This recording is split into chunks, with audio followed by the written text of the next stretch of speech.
Blair Kirchhoff, Kevin Harlan, Field Yates, Jesse Newell, Cynthia Freeland, and Andy Reid and Patrick Mahomes. Sports Radio 810 WHB.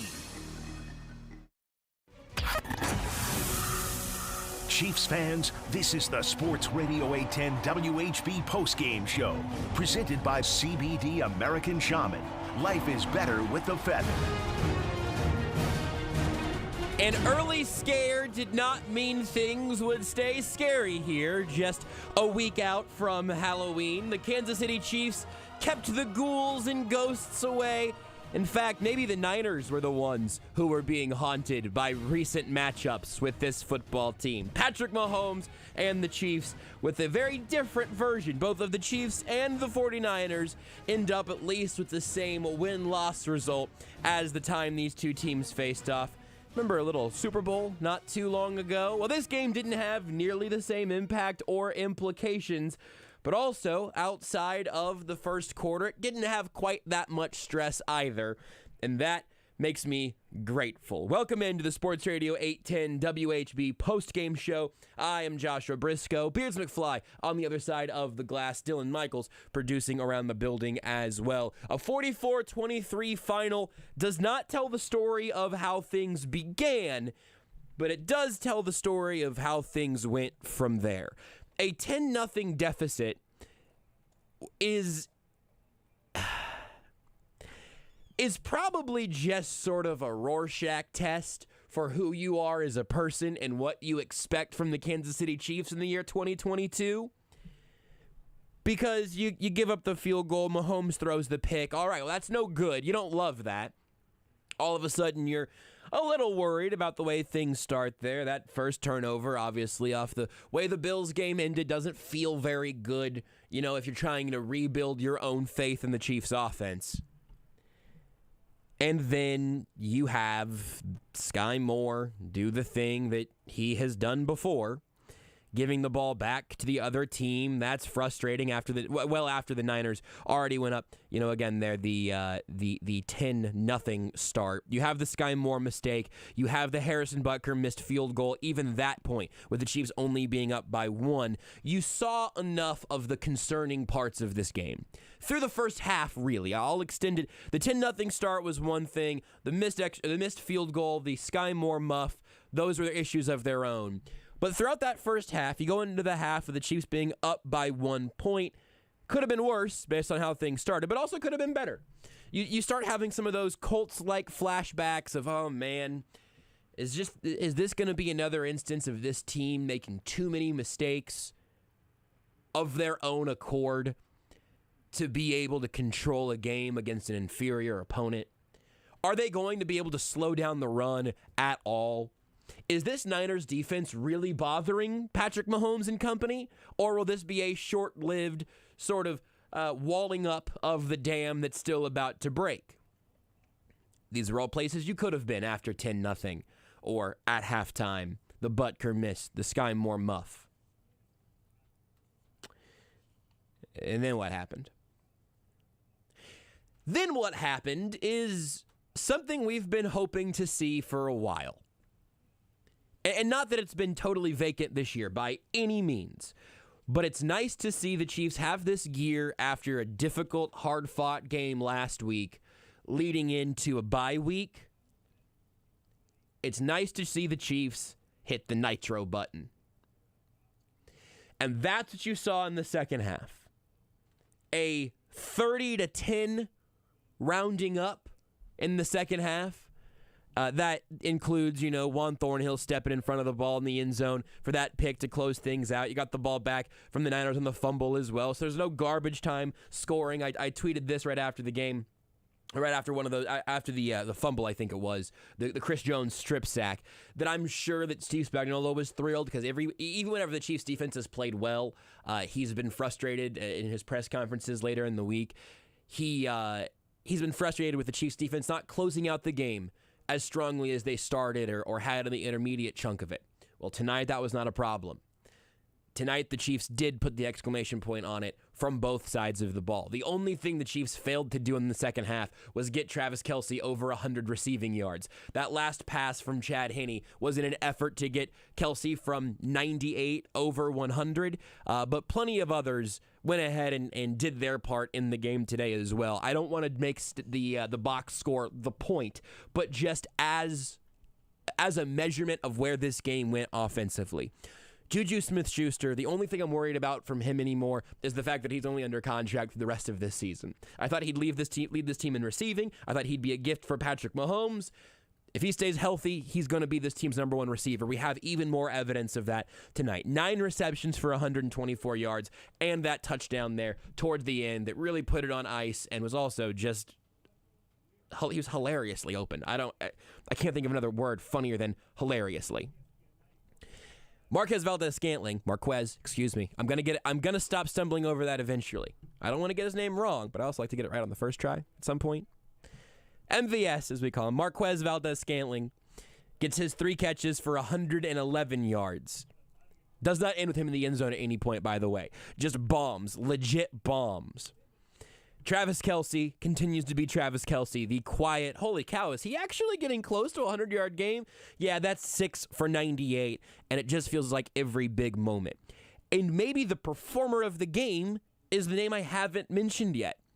Mecole Hardman has 4 catches for 32 yards and the touchdown through the air, but 2 on the ground. Both of his carries, total of 28 yards. 2 carries, 28 yards, 2 touchdowns from Mecole Hardman, finding the end zone and looking like what I think the ceiling of him in Kansas City could always be, which is that he becomes an impossible-to-guard weapon. I don't necessarily think that changes much for what this offense's wide receiver group looks like, but to weaponize Mecole Hardman as the Chiefs did late in the year last year and as they did today, that makes number 17 a real must-watch, must-guard part of this offense. And at the base of it all, Patrick Mahomes, a conductor in this game. He completed 25 passes, 34 attempts. But 25 passes for 423 yards is good for about 12.5 yards per attempt. He's pretty good. He's pretty good. We should keep him. It's not just the big plays with a lot of air yards. It's not just the easy stuff, the shorter stuff, the more patient stuff that turned into bigger plays. It was just everything. Everything wire to wire offensively. You saw this group fire on all cylinders as we have sort of consistently this year looked around and said, boy, I sure hope this offense fully finds its groove again. Because when they do, it's incredible. And when they don't, it makes you worried. The advanced metrics on this game are even funnier than the box score stats I just read. But there's one more point I want to make about what the Chiefs offense did here today. And the defense kind of stiffened up. The Niners started having to play from behind a little bit. The Niners' running game is very good with and without Christian McCaffrey. So that's not ideal. The pass rush is a problem. I'm sure we'll get to the Chiefs' defense at some point. But the 49ers this year, 19 points in week 1 against the Bears, 7 points in week 2 against the Seahawks. The Seahawks, by the way, putting up 37 in a blowout win over the Chargers right now. 11 points to the Broncos, 9 points to the Rams, 15 points to the Panthers, 28 points in the loss to the Falcons, and then today the Chiefs put up 44. You can certainly find your faults in the opponents the Niners have faced this year. And injuries off and on have certainly impacted them. But this is an excellent defense. From D'Amico Ryans as the defensive coordinator to the talent actually on the group. This is not bouncing back against the Falcons or the Lions or the Seahawks or whatever. This is a dominant offensive performance against a defense that has been dominant. This, to me, adds up to a perfect way to send us all into a bye week. A perfect way to send the Chiefs into a bye week. We're not going to wrap up the show right now. We got a lot more to talk about. We'll take your calls, hear all the press conferences from San Francisco, talk to Matt Derrick in a little bit. I'm excited to do the rest of this show today. But if we needed to pick a show to just go ahead and say, Chiefs wanted to blow out, talk to you in 2 weeks, we could do that right now. And I think most people within the sound of my voice would have the right feeling about this game as they roll into a bye week and then prepare for whatever's after that. This one feels like a Chiefs victory to me. It's one of those where, like you and I were talking kind of during the game, all of the normal complaint points got hit in a good way. Yep. It was like Frank Clark was good for the most part, or at least he got the stats to where Frank Clark made a play at the end. Cool. Orlando Brown was serviceable. I didn't think about the tackles except for Andrew Riley's penalty or two. Very little offensive line talk. Absolutely. Running game was fine. Running game was pretty good. The Isaiah Pacheco little rope-a-dope from the insiders this morning, notwithstanding. I was about to say no special teams issues, but then I remembered. But it was so many good special teams things happened after that. Pacheco in special teams, great. Harrison Butker going as Matthew Wright or Matt Amendola for Halloween, apparently. Whatever, man. Where we're going, we don't need kickers. No serious issues. That, I think, is part of it. I think that there are issues. Again, we can talk about the pass rush and the run defense, and not only will we do that at some point tonight, we'll do it during the week on The Zone. I'm confident, because we're going to have more time we got 20 hours to kind of pick through the pros and the cons. But after this game, the list split is not even close. Issues with the defense, sure. But do you know when issues with your defense suddenly matter a lot less? When you can put up 44 and play the last 2 drives of the game with your backup quarterback playing offense. I think that's counting the kneel-down drive, but you get the point. If the Chiefs needed more points, they could have left Patrick Mahomes out there for 2 more touches of the ball. Or maybe one that would have lasted a lot longer than the first Henne drive. This feels like a Patrick Mahomes, Andy Reid, Travis Kelce era Chiefs win. The biggest difference being that guys other than Tyreek Hill, and multiple guys, by the way, this is the Juju and MVS both going over 100 yards. Feels like an evolutionary moment for this offense. Justin Watson catches one of the touchdowns. Jody Fortson got involved in multiple facets, not just in the red zone. They went heavy a lot today. This was Andy Reid cooking, Eric Bieniemy, Matt Nagy, the whole group on offense, the offensive brain trust cooking today outside of those first 5 plays. And then what happened after that? And then a defense that was good enough, especially later on, to keep giving the ball back to the offense, that kept scoring, that kept giving the ball back to the offense, that kept scoring. That is a winning formula. This game wasn't perfect. NFL games rarely are. But this was good. And this was a no-doubter once things started rolling in the second half. I hope this gives everybody a wonderful week off next week to enjoy the Red Zone channel, and a wonderful refresher as the last thing to remember that this team put up as a bye week can feel lengthy.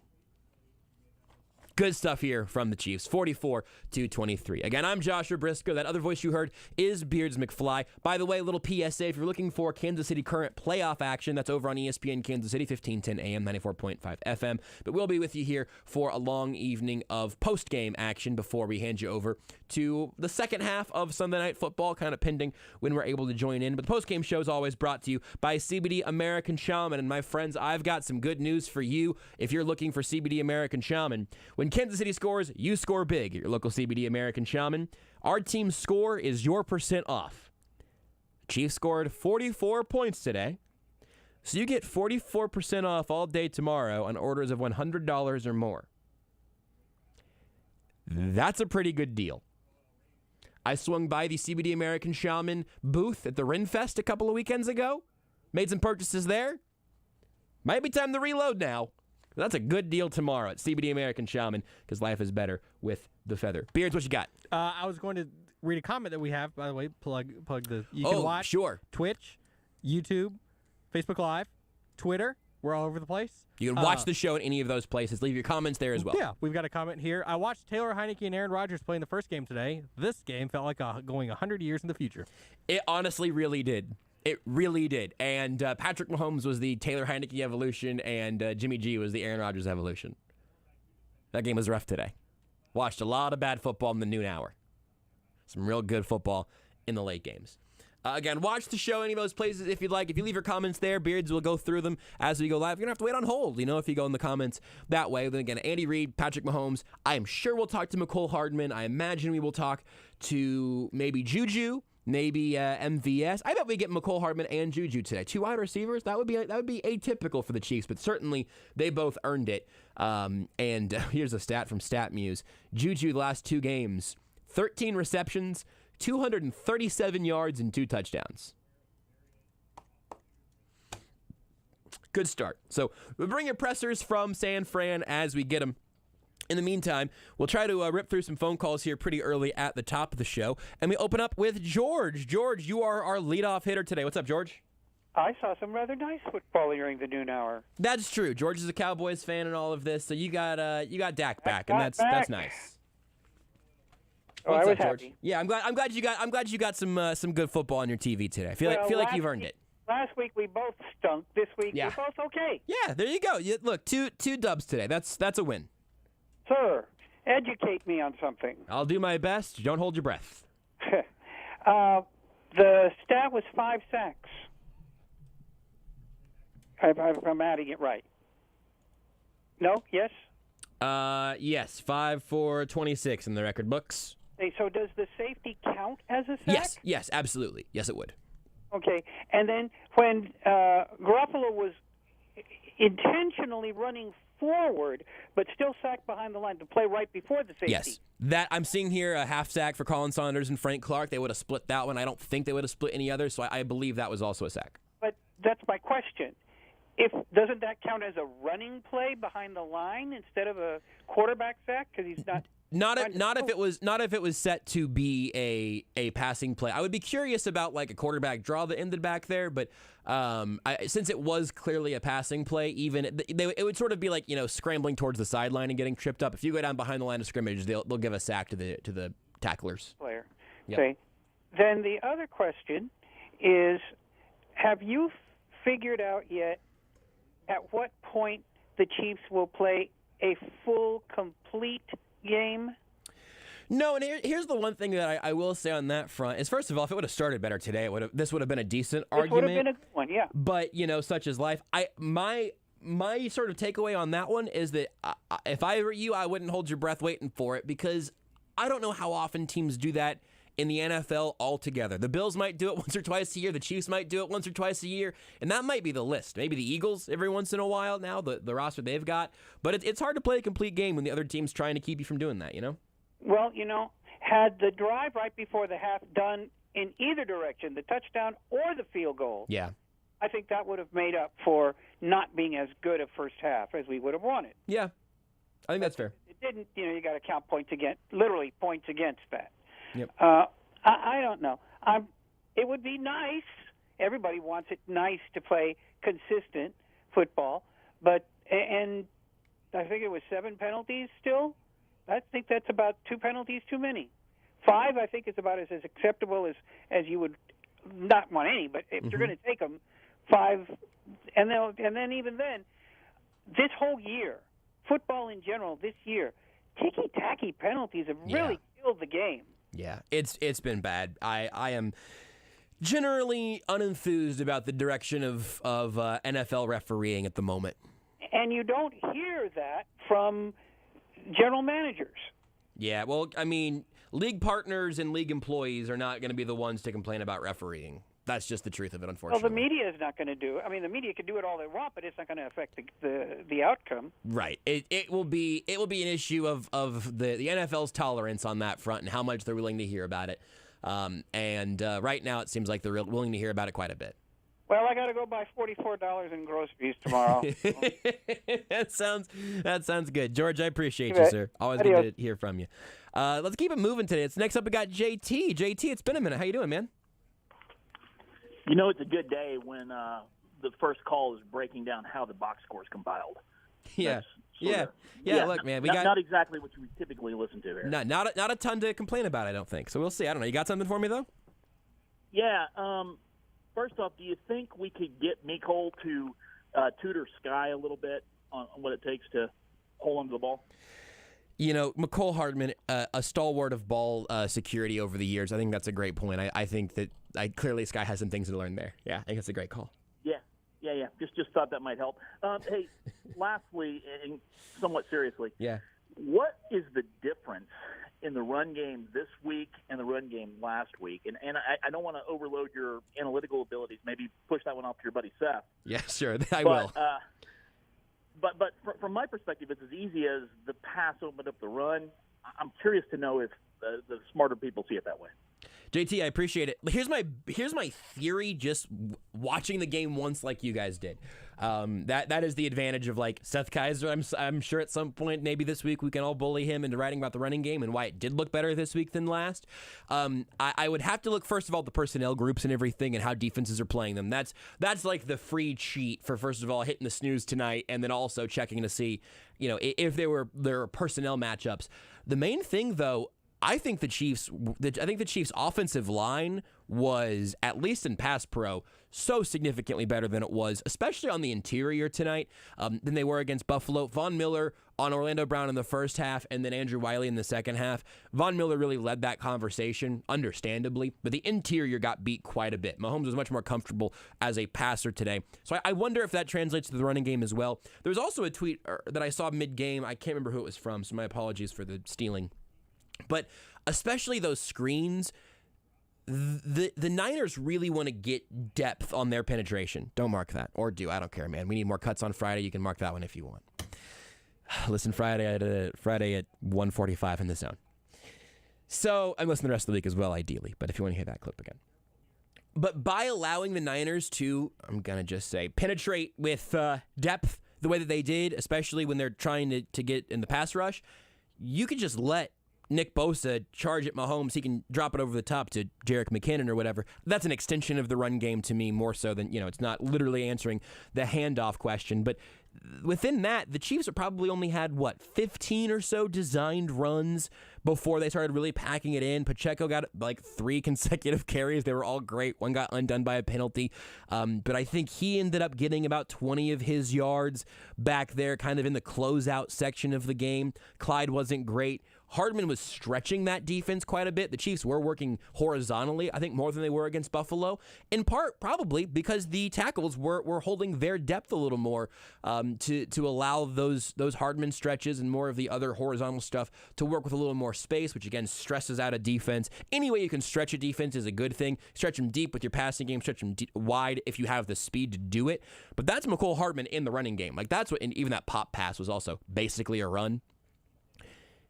If you have speed to do that, that's an awesome thing to do. The issue is the Chiefs have been running a lot of their stretch stuff with Clyde Edwards-Helaire, who, whatever you think about him, however much of a fan you are or aren't, Clyde does not have stretch speed, period. And he only got 6 carries tonight, and one of them was a touchdown. That touchdown run was nice. It was incredibly well blocked, and he got it there, so you can spread the credit around. But Andrew Wiley and Jody Fortson get at least fractions of touchdowns for me on that run.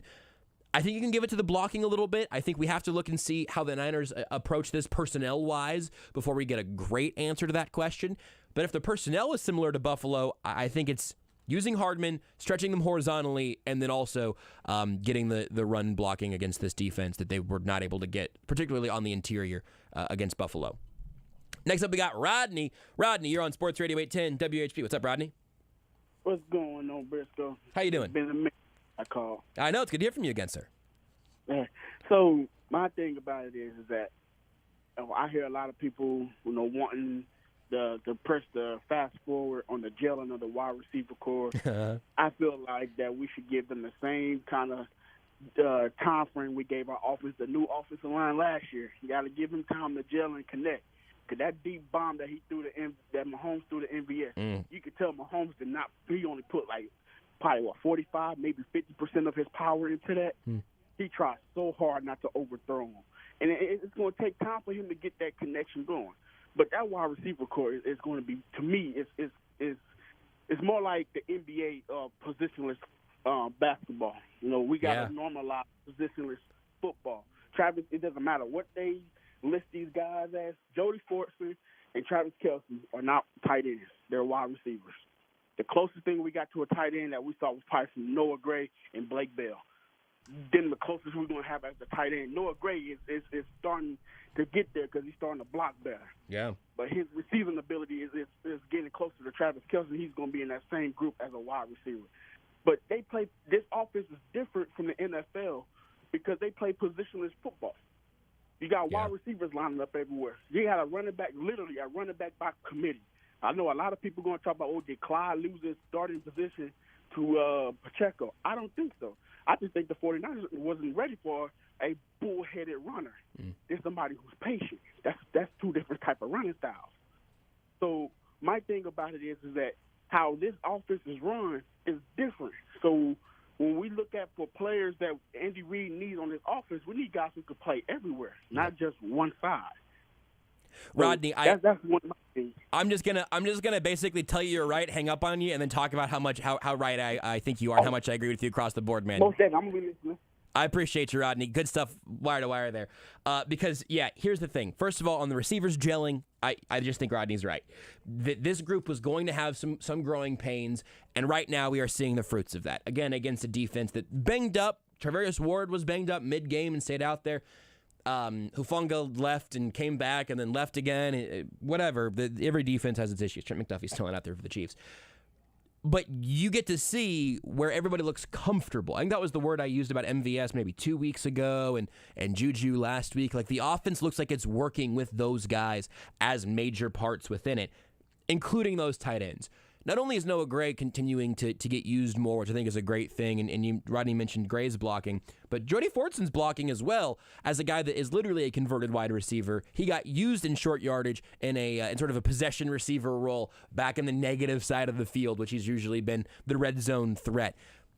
You'll just take that from everybody, all of these pass catchers. This is what I think today, at least in the second half especially, the offense today is what I think the Chiefs envisioned when they redid their offseason plan to include a trade of Tyreek Hill and then to bring in the other guys that they did. Sky Moore also will find a role in this offense. I do not need to find him a role as a punt returner. I'd be happy to let somebody else do that personally. But as a pass catcher, I think he'll eventually get there as well. The positionless football point's also a good one. MVS also has talked about having to learn different routes and being able to play every position in the receiver room since getting to Kansas City. That's not how it works everywhere else, but it is how it works here. It is how it works with these receivers. We go live to Juju Smith-Schuster from San Francisco here on Sports Radio 810 WHB Kansas City. Here's Juju. Second straight 100-yard game for you, second straight game with a touchdown. Why all of a sudden last two games? What? I think honestly it's just the hard work we're putting in. I think just like I said, it's the chemistry, and Pat, getting to trust all of us and to put the ball where it needs to be and us to go make the play. As you can see today, two tight ends, two to three tight ends catching balls, receivers catching balls, Miko score, I score, and just spreading the ball around. And then when your number's called, just making plays. Third game this year, you've been down at least 10 points early, and you guys came back to win. Is there you notice something joining this team about how they operate in those situations? Energy all day, and that starts with Trav, and that starts with Pat, and it starts with Chris. Like, those are the guys that gets this team going. And second half, you can feel that. You can feel the passion that you're playing for one another. Can you give some examples how you feel that? Energy all day at halftime, and that's Trav saying, and I feed off of it. We're all feeding off of it, and coming in second half, we get the ball back, we come down, we had a great special team return and put points on the board, and with a team like the 49ers, great team all around, especially the defense side of the ball. You said like they're almost number one in almost every racket. So for us, it's just putting points on the board and getting up. And forcing them to throw the ball in the second half where our defense can play more. Hey, Juju, you guys have faced a lot of man coverage. Did the receivers take that to heart this week? Was that a challenge you guys wanted to take on? Oh, no, it doesn't matter what we're going against. Zone, man coverage. Since I've been here, I've seen it all. I've seen every type of coverage you can, go against. So, coming into this game, I guess it's always like the first series. I'm like, what do we see? What are they showing us early? And then kind of slowly changes, as the game goes on. And, the coaches call the plays. We go out there, we execute, and we make the plays. And real quick, what did you see from MVS? He got a go route. I don't think he's had one of those this year. What did you see on that play? So the one on the sideline? Not the post, right? Yeah. So, we came into this game that, it was honestly, that was probably a great catch. Catching the ball with the sun in your face. That's something that, we did last week. I had one last week and we caught that. So we worked on that, all week. So it was nice. It's always nice to see like MVS and like Cole like really open up and like really run. The offense started off slow in that first half, but then the second half, you guys seemed like you were able to march down, do what you wanted. Was that return, that start the second half, the kickoff return, was that the spark you guys needed? Yeah, honestly, that's where it was. That's the spark that got us into, Clyde getting to the touchdown and us getting the ball back. And in an atmosphere like this, that's what we need. And going into that second half and going into the fourth quarter, man, everyone was just so excited, because once the defense gets a stop and once you're on one, you ever play Madden and they got like the X factor on like a quarterback, but they had it on Pat today and it was like fire. And I was just like, damn, he's on his X factor. Let me try to get on mine. I ain't got one, but I try to get one. So, but like I said, it's just a passion. Like when like I was saying, like, this is the second we lost against the Bills. We lost against Colts, and we came out Tampa on fire. We lost against the Bills, another great football team. We came out here. We kind of started off sluggish, but we picked it up and we came out fire. I think moving forward, every week gotta feel like that passion, that energy, and that's why I'm here, because I'm all about work, man. At the end of the day, all I care about was the number on the board. I don't care about no stats whatsoever. As long as we win, we get out of the game with a W. We fly home, bye week, baby. Get to go home, see my family. It's nice, man. Happy Halloween. Last two. Hey, Juju, just you talked about Pat trusting you. This goes back to like the workouts you guys are doing in Texas in the offseason. Just kind of that process and how it's evolved and where you guys are right now. Oh, man. Dude, you want to talk about like chemistry and trust? Yeah, so we started off in Dallas. We worked out there. It's pretty cool. Pat got his like own little facility. I'm like, damn, that's pretty cool, Pat. So we started off there. We came here, worked out in camp, built that chemistry. Obviously, preseason, camp. But I'm gonna tell you what got us the chemistry, what we needed this game. So I think it was Friday night. It was me, Pat, Travis, and MBS. We were playing Call of Duty together. We were playing Warzone. And we played 3 games. We won 3 games back to back. And we got off, he was like, damn, like, it's really hard to win a game in Warzone, Call of Duty. And you could just tell, like, the communication between all of us and, like, the chemistry was just, like, it was like we were in a game. Like, he's there, he's right there, he's above me, he's right here. And kind of just led into the game and kind of just showed on the field. You all on the same team? I'm not familiar. Yeah. So we're on the same team. So we're on the same team, right? It's also, there's 4 of us. There's 64 people on this map. It's called Rebirth Island. We all land in. And then we all we get our guns. Once we get our guns, then we're all working together, like the communication, like, yo, let's move upstairs. Let's go here. Trav, he's behind you. Pat, he's behind you. He's in the store. And that's where it all started at, honestly. You can ask him about it too. Last one. Juju, I'm sorry, this question won't be as fun as that previous one. But for Mundo NFL in Spanish, the 49ers volvieron a muchos jugadores defensivos importantes esta semana. ¿Cómo pudieron hacerlo para ser tan exitosos? The 49ers got back a lot of defensive talent this week. How were you able to be so successful against them? Oh, man. So going to get, like I said, this defense they're really good. Like I said, you look at the charts, they're pretty much number 1 across the board. And I think for us, we always talk about, when we're down and we're losing, it's us beating ourselves. It's penalties, it's unnecessary things that, we're working on, and we're hurting ourselves. And we came out second half and we fixed that. Like I said, we started off kind of sluggish, but at the end of the day, it's all about details and assignment, getting on your man. And our tight ends had huge blocks in the in the second half early where Clyde, scored. So it's just everyone being accountable. Yeah. Juju Smith-Schuster explaining the uniting power of video games really speaks to me as a person, though I do worry that his price as a free agent this offseason might go up because the Cardinals have to be dying to connect him to Kyler Murray. Think about how deadly that connection would be.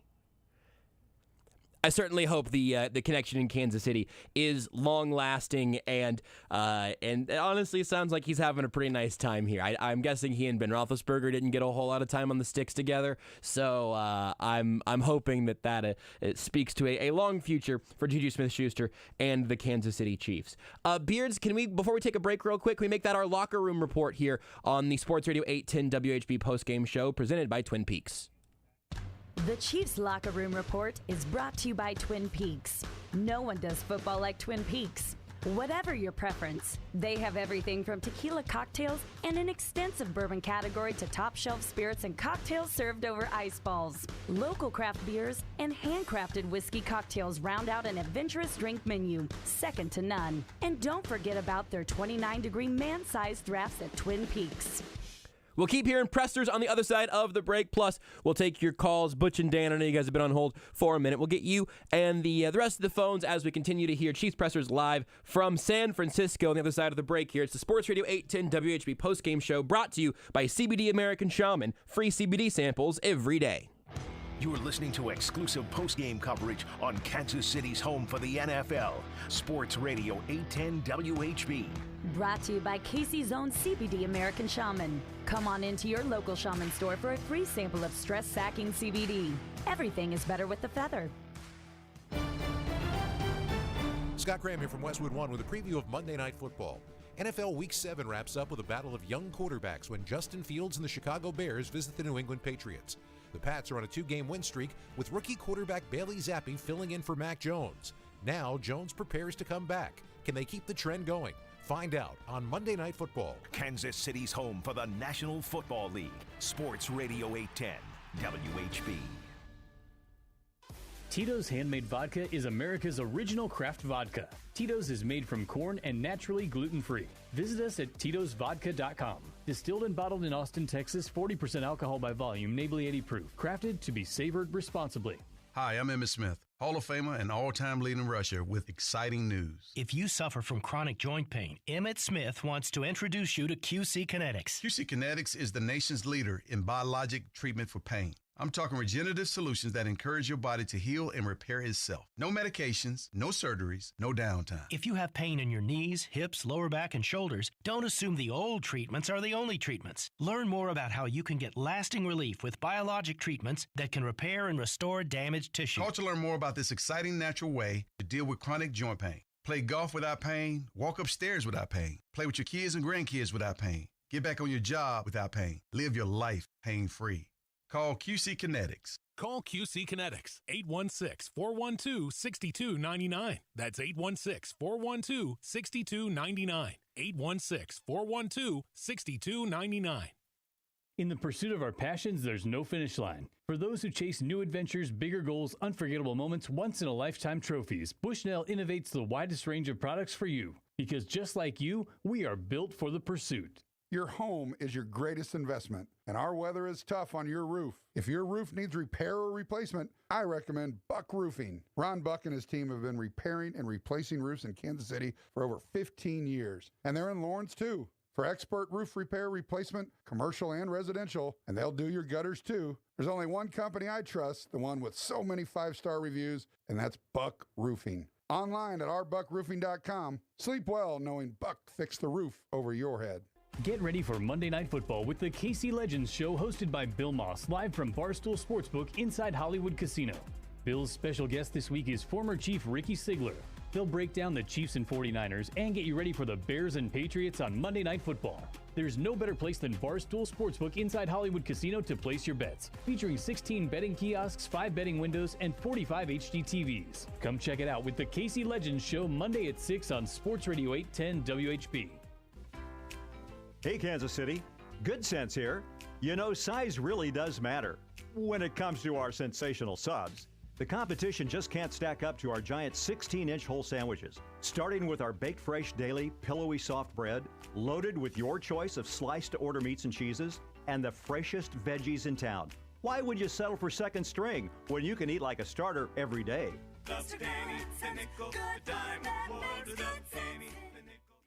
Score big with Xfinity Internet. It's made to do anything, so you can do anything. Supercharge your home with the game-changing speed of supersonic Wi-Fi. With 3 times more bandwidth, it covers the field and then some, and blocks billions of threats with advanced security that helps keep you protected at home and on the go. If you're keeping score, that's internet that does it all. That's unbeatable internet from Xfinity. Learn more at Xfinity.com. Restrictions apply, not available in all areas. Hey, it's Grunny here for my friends at CBD American Shaman. Do you struggle with pain, sleep, anxiety, or lack of energy? Well, who doesn't? Visit your local CBD American Shaman and let them educate you on the benefits of the highest quality hemp oil available. And when the Kansas City football team scores big, you score big too. If Kansas City puts up 50, that's right, it's 50% off your order of $100 or more the day after the game. That's huge savings. CBD American Shaman. Life is better with the feather. Now you can take on more jobs and grow your business or farm by renting tough Bobcat equipment and attachments. Whether you need to supplement your current fleet to finish a big project, or you're looking for a specific machine or attachment to do precision work, KC Bobcat has you covered. To rent or own, call or visit KC Bobcat in Blue Springs, Olathe, or Tracy. See our selection at kcbobcat.com.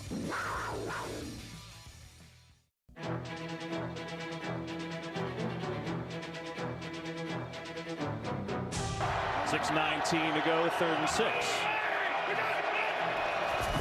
Blitz coming. Picked up. Mahomes wide open. It's Juju Smith-Schuster. One man to beat. Trying to get to the end zone. He will for the touchdown. 45 yards. And the Chiefs have blown the doors off. That was an icing of the game, but if you'd like to get a little bit of something cold in your cup, we'll tell you about Andy's Frozen Custard. That's the sweet play of the game, brought to you by Andy's Frozen Custard. Stop by any KC location for Travis Kelce's 87 and Running Concrete and help raise money for this worthy cause. 87 and Running and Andy's Frozen Custard, the perfect option play for KC fans everywhere. We will head back out to San Francisco momentarily. A lot of news around the AFC West. Head coach Brandon Staley says that cornerback J.C. Jackson has a significant knee injury. No further details on that right now. X-rays came back negative on DK Metcalf's knee. The Seahawks waiting for updates there. And the Broncos with Brett Rippon. That went to final, right, Beards? The Jets did beat the Broncos. The AFC West has a tough day, but Chris Jones had a good one. Here's Chris Jones.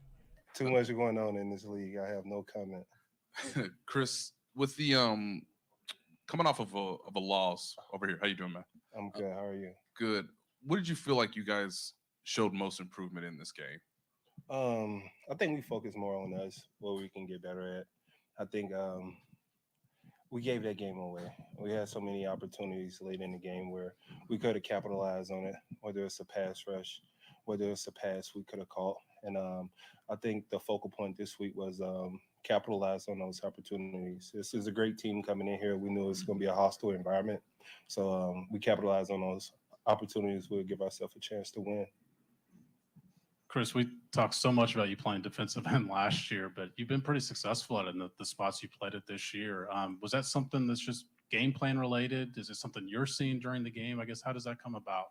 You know, Spags called the defense.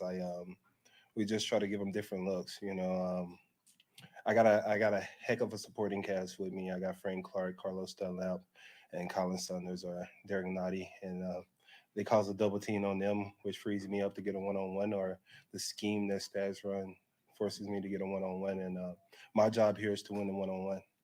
It feels a little bit odd to ask you to comment on a no-comment shirt, but is there a reason you're wearing it here? Well, everyone has been asking what's my comments on the sacks, the flags I get. I have no comment. I'm trying to – I have no comment, man. Can you describe Juju was just in here. He talked about you guys have been down 10 points from 1-1 3 games. Can you describe 10-0, what the energy is like on your guys' sideline after you get down? I think we actually play better when we're down. I don't like to be down because it causes so much, so much pressure on us to go out and score or go out and make a stop. But I guess we like challenging ourselves at this point, But no one, no one, no one, no one got rattled. Everyone stayed subtle, and we came together as a team. I said at the beginning of this year we're gonna face a lot of adversity as a team, and it's continue to build our character as a whole. Hey, Chris, just heading into the bye week, how do you assess your team and the progress that this team has made just for 7 weeks of the season? We're 5-2 right now. We're in a good spot. Most importantly, we're missing a lot of key pieces within this team. A lot of guys are still hurt, banged up. We got one of our starting cornerbacks out, one of our starting D linemen. So we get a lot of guys healthy. Everyone can get a little rest, get off your feet, take care of your body, and we can come back and make a stride. Chris, seems like the 4 best defensive games you've played this year have come on the road, 4 road games. And the 2 best pass rush games probably today and the one in Indianapolis. Something about playing on the road that gets you guys going a little bit, maybe? I don't know. I think it's more so we're accepting the challenge of who we plan and continue to get better week in and week out. Joe Cullen emphasized it on up in the level week in and week out and being better than you were last week. And that's our focal point as a D-line and particularly. Thank you, guys. There's Chris Jones. If you were wondering for more information here, he's wearing a white shirt that has small black letters across the chest that just says, "No comment." That was the questioning about the no commenting, the shirt, etc. Just Chris Jones wearing a shirt that says "No comment" because people have been asking him to comment on things relating to potential issues that could get him fined. So he would rather no comment. Aside from Andy Reid and Patrick Mahomes, currently waiting to see if any other Chiefs will show up to the podium. Again, Reid and Mahomes will get you later in the show, along with our friend Matt Derrick from Chiefs Digest. And we'll take more of your calls. We're just kind of in that little holding pattern right now here on the Sports Radio 810 WHB Postgame Show. It's brought to you by CBD American Shaman. When Kansas City scores, you score big at your local CBD American Shaman. Their score is your % off. They scored 44. Work with me here, folks. The Chiefs scored 44 points. That's pretty good. So you get how many % off tomorrow?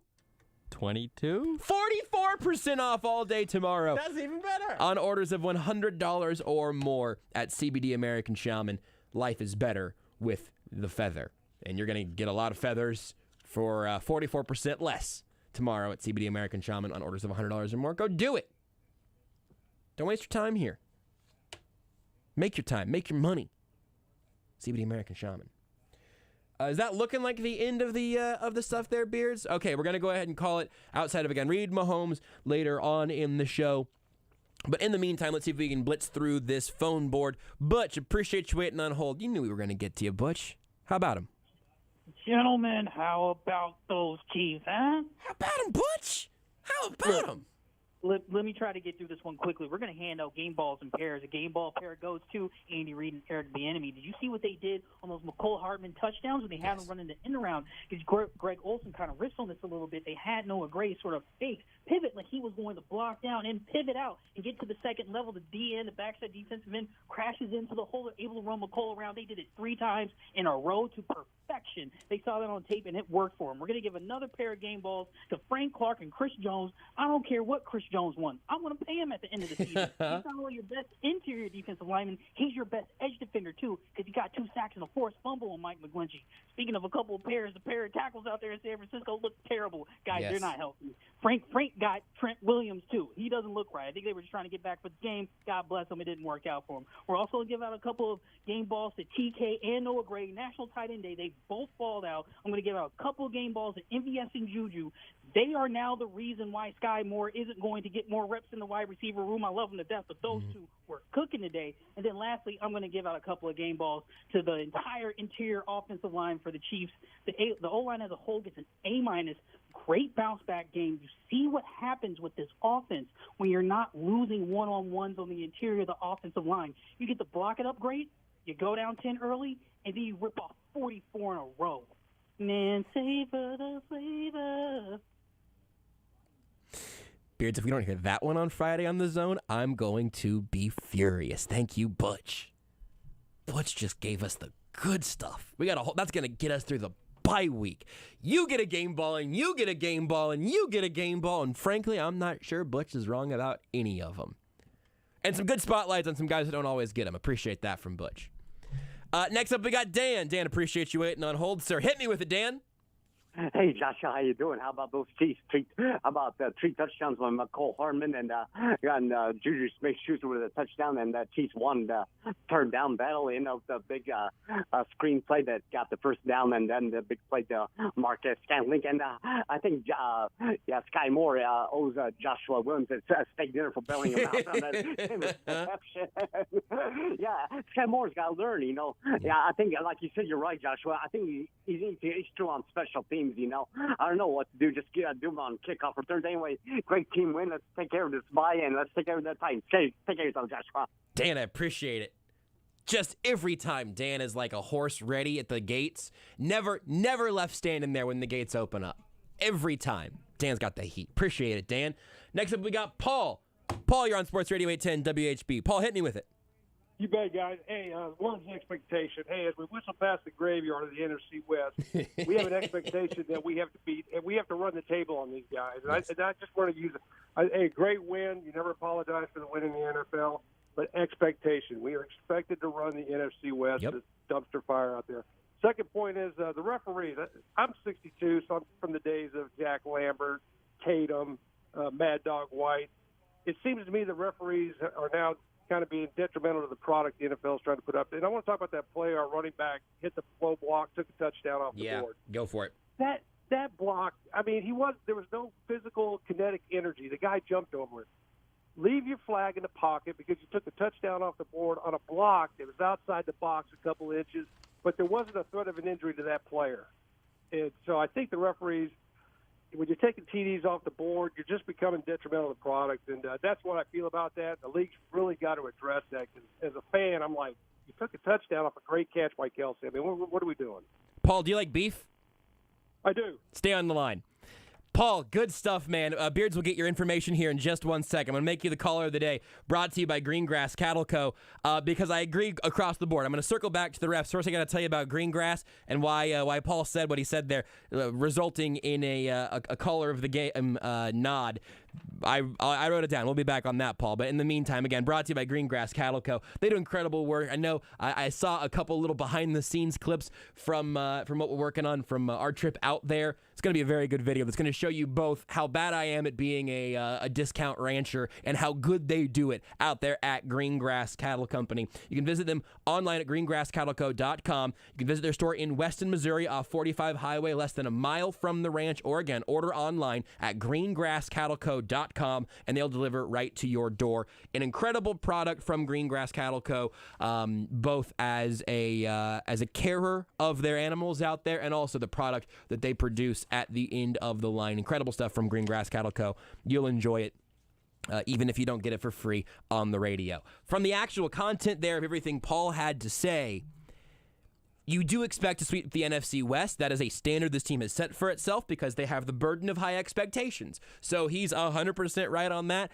But also, every win is a hard one. There's no easy win in the NFL. The Niners defense is legit, so I think you can both totally hold in your head at the same time the Chiefs need to sweep the AFC West, and also winning NFL games is hard. So no real dissonance there, both totally fair. On the refereeing, though, and particularly on that low block on Jerick McKinnon, I think it is very well said to take the angle of the referees, as they are currently constructed, are detrimental to the NFL's product. And we had the caller earlier who said, "At what point will the NFL do anything about any of this?" I do wonder if eventually the overall, not even frustration with, just the acceptance of the fact that the game is getting worse because of refereeing. I wonder if the NFL might push a little too far and then retract in the next couple of years in terms of how overwhelming the refereeing presence is.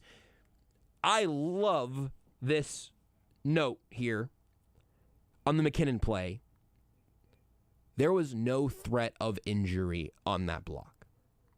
Not in a meaningful sense, right? Injury to Bosa's ego. There was no physical threat of injury. Good line, Beard. Sorry, I stepped on it. There was no threat of injury to Nick Bosa on that play in the sense that there's a threat of injury to everybody, every NFL play, because football's insane. But it's a totally different if Andrew Wiley is locked up on Nick Bosa and Jerick McKinnon hits him low, 15 yards. Can't have that. Because I don't want it for anybody out there. You don't want it for your team's tackle. Frankly, nobody wants it for anybody, right? But those like high-low blocks, and that's a different thing than what McKinnon was called for. But those high-low blocks, you've got to penalize because otherwise you're gonna have a tackle get their knee blown out or an edge rusher get their knee blown out every single game. You can't have that. You don't want to be an injury factory.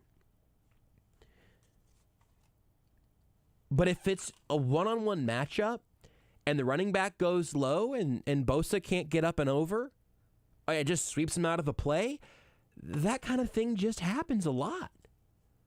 It just happens all the time. And it's not like that is a play where you're seeing a scourge of injuries.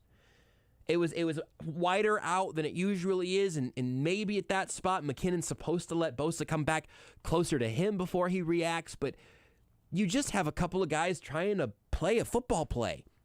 When those get penalized, that's also it on the roughing calls too, right?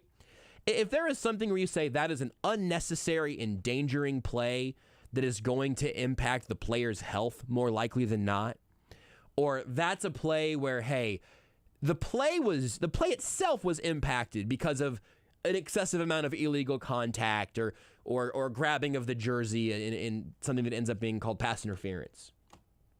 Okay, fine. But if you're looking for a reason to throw a flag on every play, or even when it feels like you're looking for a reason to throw a flag on every play, you kind of lost the point of refereeing. It's to enforce the rules, keep guys healthy.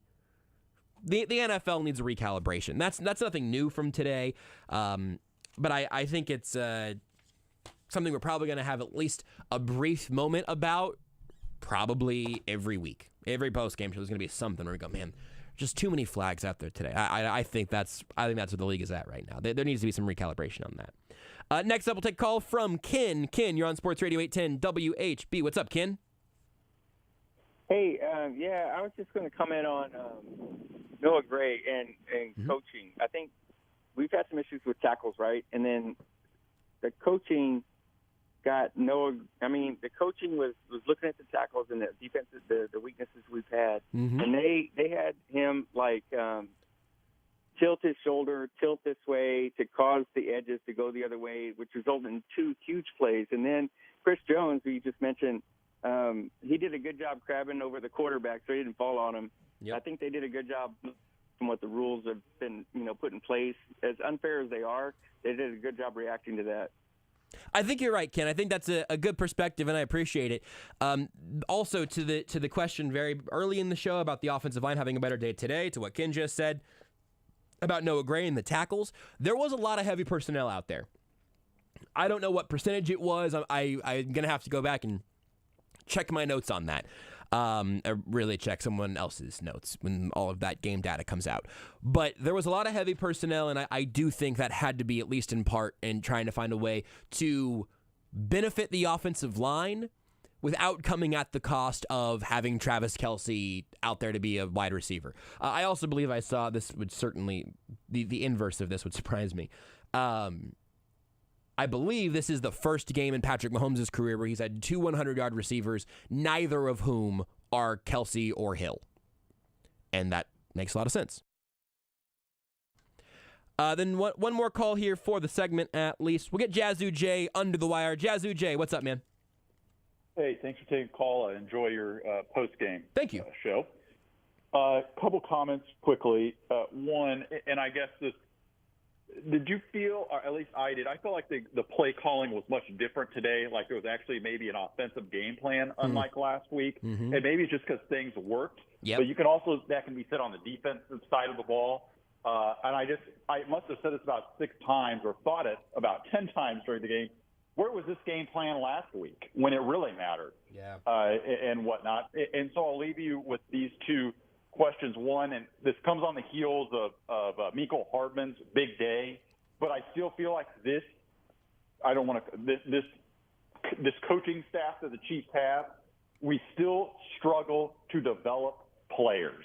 Mecole Hardman is no better than he was in year 2 of being with the Chiefs, and I think you can say that across the board. I just scratch my head a little bit, and the players that are making plays are guys that have been acquisitions like Juju, like MVS today, like Jet McKinnon. And I don't see anybody going. I don't see the next Tyreek Hill in this organization. So comments on that. And if you're Brett Veach, Josh, how does this change whether or not what are you looking for at the trade deadline, if anything? Because today might have written a different script. And I'll listen off the air to your comments. Okay. Jay, I appreciate it, man. Thank you. Because I think there's a lot there to kind of sift through. First of all, on the game plan front, I am very curious. I don't know the answer to this one. I think I got some answers to some of the other stuff. I don't know the answer to this one. I wonder if the Chiefs had a better game plan today, or if the Niners were less good at disrupting it than the Bills were, if that makes sense. I think the Chiefs' game plan offensively today, again, you let the Niners trying to penetrate down the field, let them get past you some and screen past them on 3rd and long, or use that to your advantage in the running game, run at Bosa, run through the gaps that show up through that process, test their front 7 horizontally. Game plan-wise, I think that made sense. The Chiefs' offense might have had a good game plan against Buffalo and then just had the Bills be able to react in those spots that the Chiefs are trying to stress them, and they just won those matchups often enough. The Niners had a couple of those plays today defensively, but just not very many.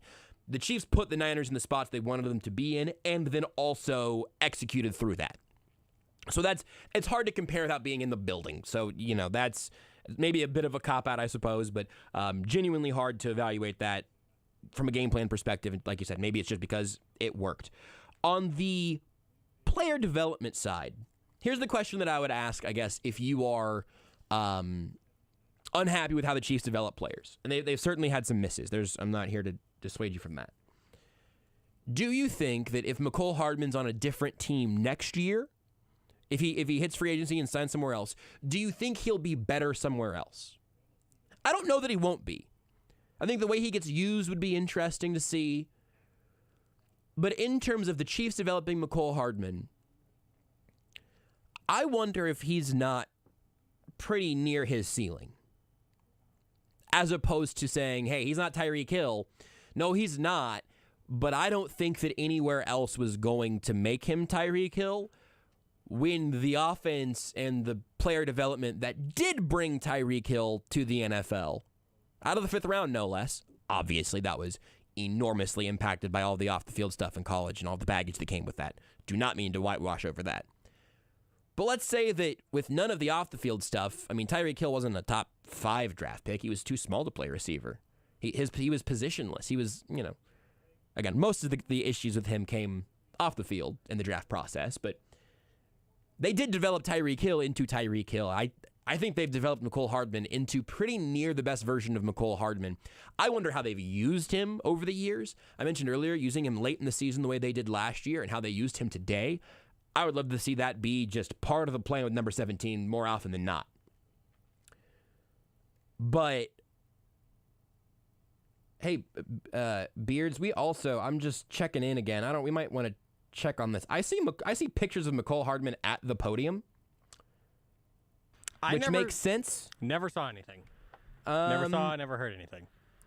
Yeah, we might just need to check around and see kind of what's up with that, because I'm seeing our friend Harold Kuntz of Fox 4's got a picture of Mecole Hardman standing at the podium. So I don't know. We may hear from him at some point. We may not. We'll poke around on that front. We'll certainly hear from Reid and Mahomes later. But in terms, again, of the player development thing, I think that it depends partially on how long you think guys take to develop, partially what you think the Chiefs are capable of, and largely probably influenced by your expectations. We did this a week or two ago around Hardman where I think the stat, I'm off the top of my head here now, but I think the stat was that that Mecole Hardman had as many receiving yards as the next three receivers that went, or the three receivers that went around him combined. It was like J.J. Arcega-Whiteside, Andy Isabella, who got cut, and someone else who has since slipped my mind. Now, obviously, DK Metcalf goes shortly around him. A.J. Brown goes a little bit before him. You compare him to those guys, it's unfavorable. You compare him to the guys, to Andy Isabella and Arcega-Whiteside and whoever the other guy was, and all of a sudden you are enamored with Mecole Hardman out of that group. So I think that's partially about expectations. If you're going to give him credit, for developing Noah Gray, I don't think he has to be Travis Kelce to be developed. Jody Fortson is excellent as a development story, just not making him prime Tony Gonzalez despite wearing the same number. There's degrees to it. Players have limitations. I think the overall idea about the Chiefs and player development is interesting. I'd have to take a little deeper look at it to go through the record, I suppose. And then you have to decide again, what's team, what's player, what's situation. If you find guys who leave Kansas City and get better, I think that's damning from a player development standpoint. I think if they bring guys in and they perform at career years, your Damian Williamses, if you will, that becomes a more flattering perspective to take for the Chiefs. So we will take a break. Whenever we come back, we will begin to hear from Andy Reid, Patrick Mahomes, maybe Mecole Hardman, Matt Derrick of Chiefs Digest. We got a lot to sift through throughout the remainder of the show, but the Chiefs sifted through most of it with a 3-score victory over the San Francisco 49ers, 44-23. We'll break more of it down on the other side of the break here on the Sports Radio 810 WHB Postgame Show, brought to you by CBD American Shaman, free CBD samples every day. You're listening to exclusive post-game coverage on Kansas City's home for the NFL. Sports Radio 810 WHB. Brought to you by Casey's own CBD American Shaman. Come on into your local shaman store for a free sample of stress-sacking CBD. Everything is better with the feather. Hey, are you free on Monday night? Sorry, gotta watch Monday Night Football. What about Thursday? Sorry, Thursday Night Football. Friday then? I'm not gonna miss out on Lawrence High and Free State. What about Saturday? That's college football. Gotta watch my Jayhawks. And don't even ask about Sunday. How do you even have time to do chores like dishes? I don't. I go to the 23rd Street Brewery. I get great food, drink, and a TV everywhere I look. And no dishes for me. The 23rd Street Brewery on the corner of Clinton Parkway and Castle. Hear exclusive Chiefs coverage every week from the best in the business. Only on Sports Radio 810 WHB. Trent Green, Adam Schefter, Tim Grunhard, Adam Teicher, Matt Derrick, Adam Kaplan, Chef Chadia, Nick Leckie, Gary Barnett, Bill Moss, Mark Bowricker, Stan Weber, Sam McDowell, Seth Kaiser, Blair Kirchhoff, Kevin Harlan, Field Yates, Jesse Newell, Cynthia Freeland, and Andy Reid and Patrick Mahomes. Sports Radio 810 WHB.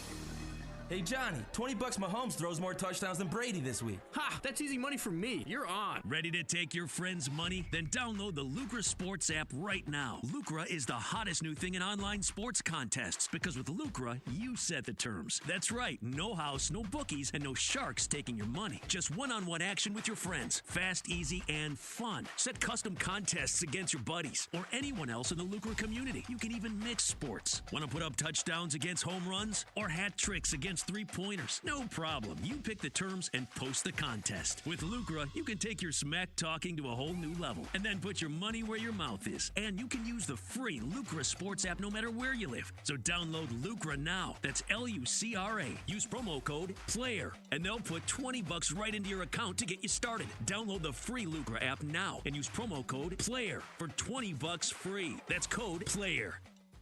I love my collection of autographed jerseys, and there's only one place I trust to frame them perfectly. Art & Frame Warehouse at 92nd and Metcalf. Art & Frame has the largest selection of custom framing options, the best customer service, and the best prices in Kansas City. Plus, mention my name, and you'll save even more. Locally owned and operated for almost 20 years, Art & Frame Warehouse specializes in jerseys and sports memorabilia, and all their work comes with a lifetime guarantee. They even delivered and installed all of my jerseys. Visit framekc.com for more information. Art & Frame Warehouse, gallery quality at warehouse prices. Stephen St. John here with an important message. Amini's is growing and having their largest sale ever, their warehouse moving sale. They have a tremendous amount of overstock, and it all must go. Markdowns up to 50% off all outdoor furniture, theater seating, pool tables, shuffleboard, arcade games, and much more. Handmade area rugs are even 60 to 80% off. Ask about their 24-month, no-interest financing. So hurry in to see my friends at Amini's 105th and Metcalf in Overland Park, or amenities.com. The Whole Person connects people with disabilities to the resources they need to live independently and enjoy the many opportunities this great city provides. We're focused on creating a fully accessible community where opportunities and choices are not limited by disability. The Whole Person delivers programs and services that enhance the confidence of people with disabilities by providing the skills needed to live, learn, and work in the Kansas City Metro. The Whole Person serves both Missouri and Kansas. Learn more by visiting thewholeperson.org. Hey, KC, this is Jack Johnson from The Shift on ESPN Kansas City to tell you about the law firm of Garrettson and Toth. They handle the most complex felony, federal, or state criminal defense cases. What sets them apart, though, from the average criminal defense firm is that they were prosecutors for 25 years. If you have any doubts, just Google them. You'll find that they have been doing this successfully, helping criminal defendants all over the Kansas City area for years. If you or someone you know are in trouble, call Garrettson and Toth. They can help no matter the size of the problem. The choice of a lawyer is an important decision and should not be based solely on advertisements. For those who believe some of the best memories are made in flip-flops, Pro-Built Pool and Patio salutes you. Summer may be in the rearview mirror, but we prefer to live it 24/7. As the largest in-ground fiberglass pool builder in the Midwest, Pro-Built Pool and Patio specializes in making your outdoor oasis come to life, no matter the season. For the best in backyard pools and spas, Pro-Built dials up the creativity with the perfect gift for yourself and your family. Call 816-786-3893 or visit us at ProBuiltPatio.com. Score big with Xfinity Internet. It's made to do anything, so you can do anything. Supercharge your home with the game-changing speed of supersonic Wi-Fi. With 3 times more bandwidth, it covers the field and then some, and blocks billions of threats with advanced security that helps keep you protected at home and on the go. If you're keeping score, that's internet that does it all. That's unbeatable internet from Xfinity. Learn more at Xfinity.com. Restrictions apply. Not available in all areas.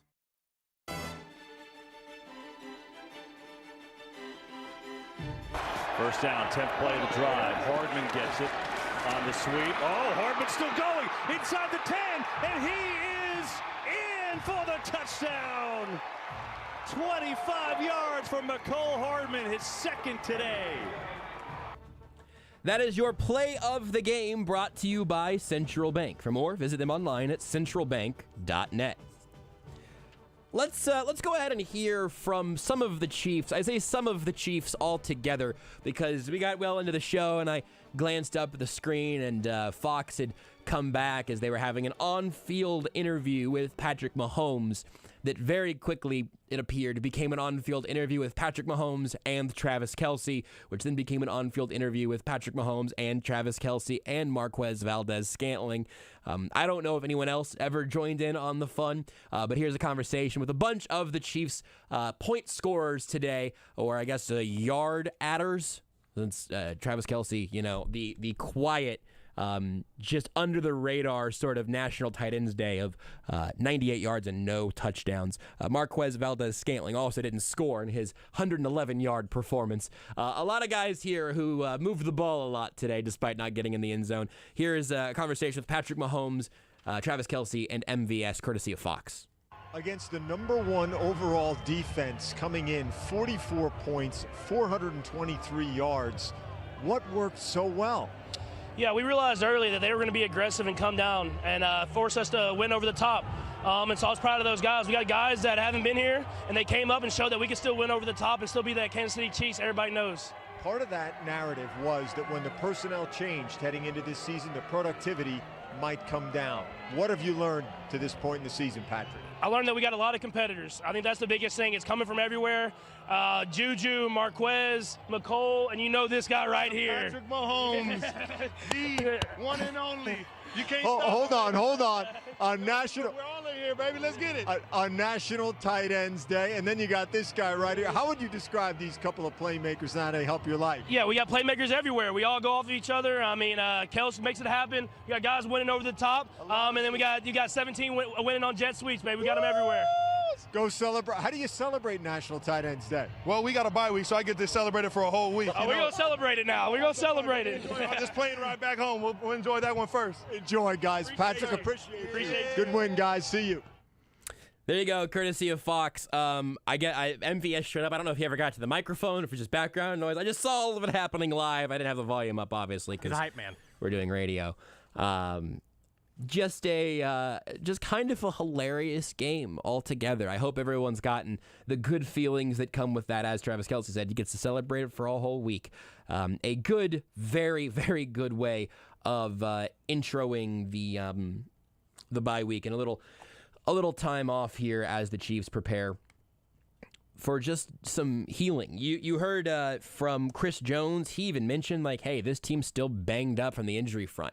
Willie Gay was on and off the field. I think he played the vast majority of snaps, but there were some times where he was on the sideline and Darius Harris was on the field. He's knocking off some rust after the 4-game suspension and then makes his return. Trent McDuffie was never activated off the IR. Remember, he was hurt in week 1 against the Cardinals, placed on IR, where he was definitely going to miss the Chargers, Colts, Buccaneers, and Raiders games. But when he was put on IR, conventional wisdom was, and by conventional wisdom, I mean what I bought, basically, and I was certainly wrong on this.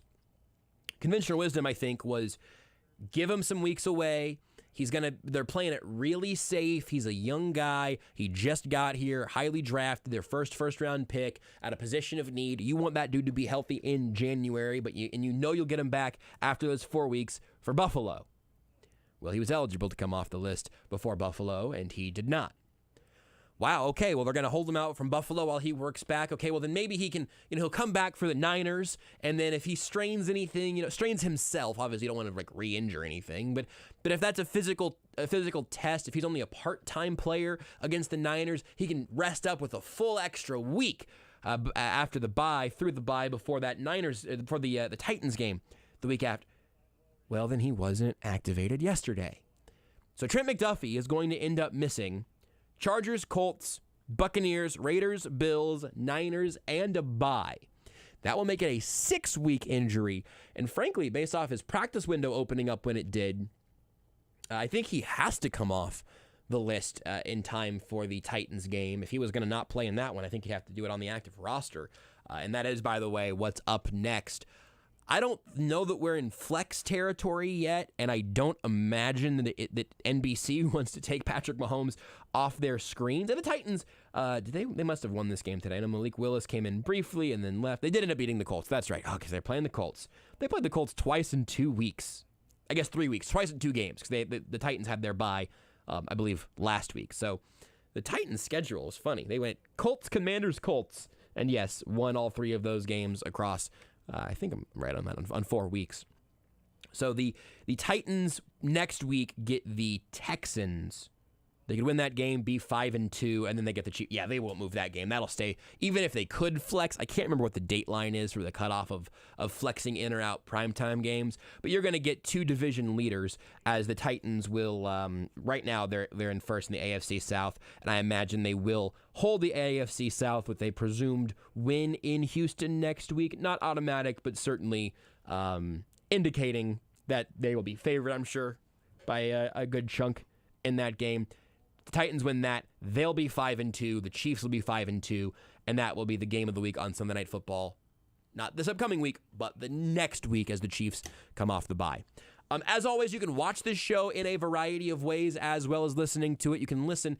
Hold on, I'm going to give you the full menu, by the way. You got us live on 810 a.m., 810 WHB. You familiar? Of course. 810WHB.com. You can listen live there. The 810 mobile app. You can listen live there.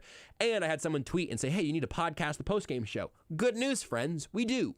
That shows up in the additional programming section on 810WHB.com and in the podcast section of the app. If you had additional programming well after the game, give us half an hour after the show wraps up.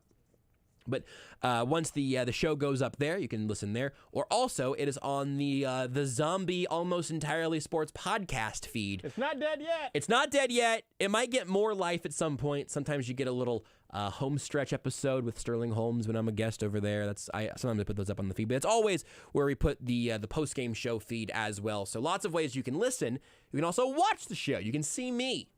You can see Beards on the 810 WHB feeds on Twitter, at Sports Radio 810, on Facebook Live on the 810 Facebook page, on the 810 Twitch, Sports Radio 810 on Twitch, twitch.tv/Sports Radio 810, and on YouTube as well. And in those places, you can also leave your comments. If you make Beards laugh or make Beards think, you might even read them on the show. Like this one here. Imagine trading 4 picks for a running back.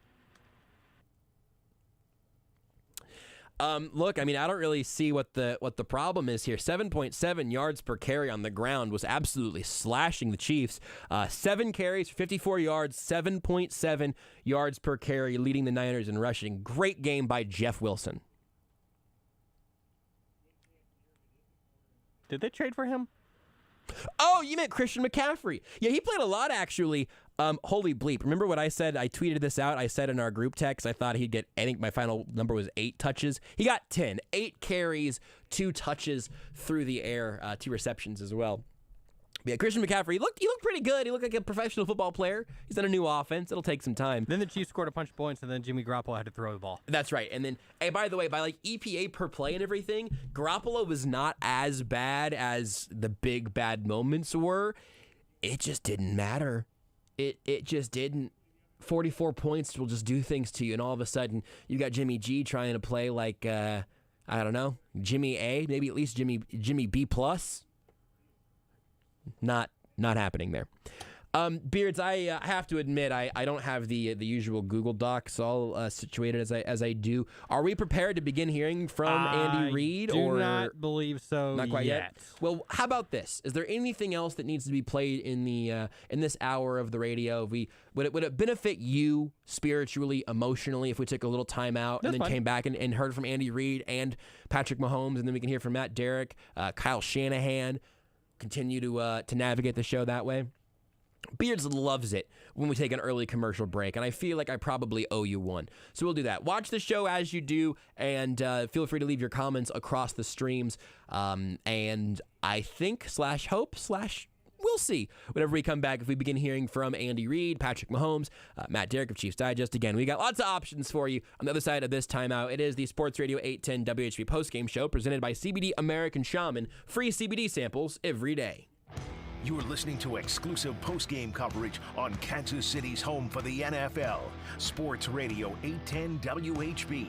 Brought to you by Casey's own CBD American Shaman. Come on into your local shaman store for a free sample of stress-sacking CBD. Everything is better with the feather. Ready to change your life? Get a smile you'll love to the moon and back. Expert orthodontist Dr. Moon and his friendly team use the latest technology to make your journey fast, precise, and affordable. They invite patients of all ages to experience warm orthodontic care in a family-friendly atmosphere, serving all ages in Olathe and Overland Park while offering the latest technology in orthodontic care. It's Moon Orthodontics. Revolutionize your smile with a free consultation. Visit moonortho.com. Over 20 years ago, the first batch of Tito's handmade vodka was distilled in the heart of Austin, Texas. Since then, its roots have stayed put, and its vodka continues to be made on the same land where Tito built his dream. A distillery called Mockingbird that houses a simple vodka with a spirit the size of Texas, and as good as the day it was born. Learn more about the Tito's story at titosvodka.com. Distilled and bottled in Austin, Texas, 40% alcohol by volume, namely 80 proof, crafted to be savored responsibly. In the pursuit of our passions, there's no finish line. For those who chase new adventures, bigger goals, unforgettable moments, once-in-a-lifetime trophies, Bushnell innovates the widest range of products for you. Because just like you, we are built for the pursuit. This is Lee Sterling of ParamountSports.com, and gambling is legal now, so if you want to take advantage of it, just go to ParamountSports.com. We win on average 3 out of every 4 weeks in college football and the NFL.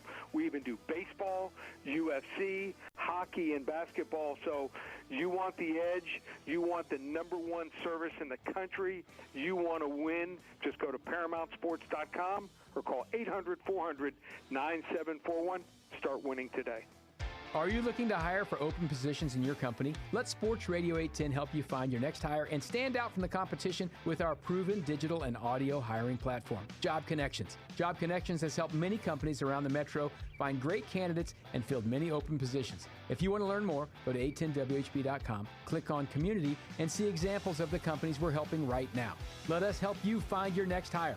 Send an email to Sandy Cohen at scohen@unionbroadcasting.com. Hi, this is Toby Tobin along with Jason Goodenkoff from Lewisburg Ford in Lewisburg, Kansas. Hi, Jason. Hello, Toby. Let's talk about the buying experience at Lewisburg Ford. It's the best anywhere. Just ask all our customers, Toby. It is hands down the best experience you can have buying a new car. We have the no-hassle Toby Tobin price that we've had for 35 years now. Nobody else can say that. We've been saving Kansas City thousands and thousands of dollars for a lot of years.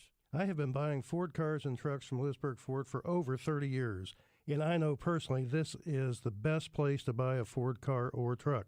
Great prices, but there's a whole lot more than that. It doesn't just stop at price, Toby. No. There's other factors to this equation, and it's trade-in allowance, financing, and the experience of how knowledgeable the people are that you're dealing with.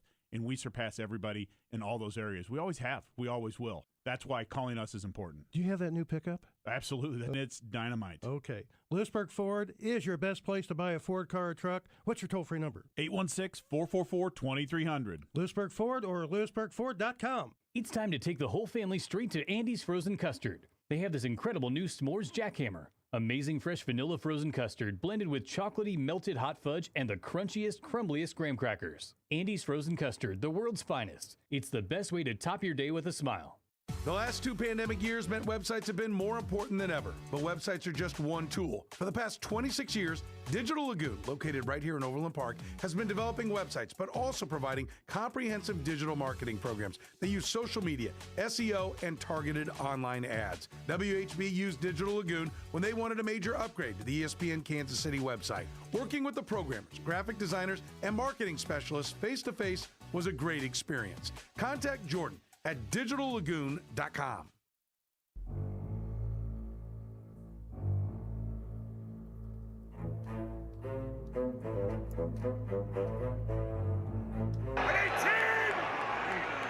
Third and 9. Garoppolo in trouble. Pressure coming. He is sacked for the safety. Frank Clark came flying around, and it's a 14-point lead. Frank Clark put the exclamation point on defensively at the end of the game. He showed up towards the end and made a real impact in that pass rush. That's brought to you by Green Grass Cattle Company. Frank Clark found open pastures between himself and Jimmy Garoppolo. He olayed Trent Williams. Tipped Jimmy G over like a cow. He could tip a cow. I can't imagine they endorse cow tipping at Green Grass Cattle Company. Frankly, I'm not sure that tipping over a cow is even a real thing you can do. Seems sort of like an urban legend to me. I would have no experience. But cows are very big. But so is Trent Williams, who Frank Clark got around.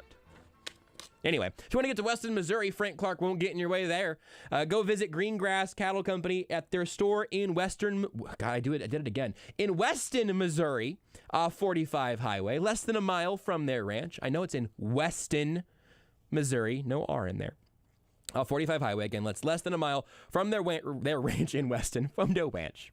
Or you can order online at greengrasscattleco.com, and they'll deliver right to your door. They implement the best practices with their premium Black Angus cattle, providing the best feed, clean water, and a low-stress environment to make sure they have the best-tasting beef in town. Let me tell you what, they do. They treat those cows tremendously, and it turns into the best beef you're going to find anywhere. They also deliver straight to your door, so you can give them a call at 816-640-4009 or visit their website at greengrasscattleco.com to place an order.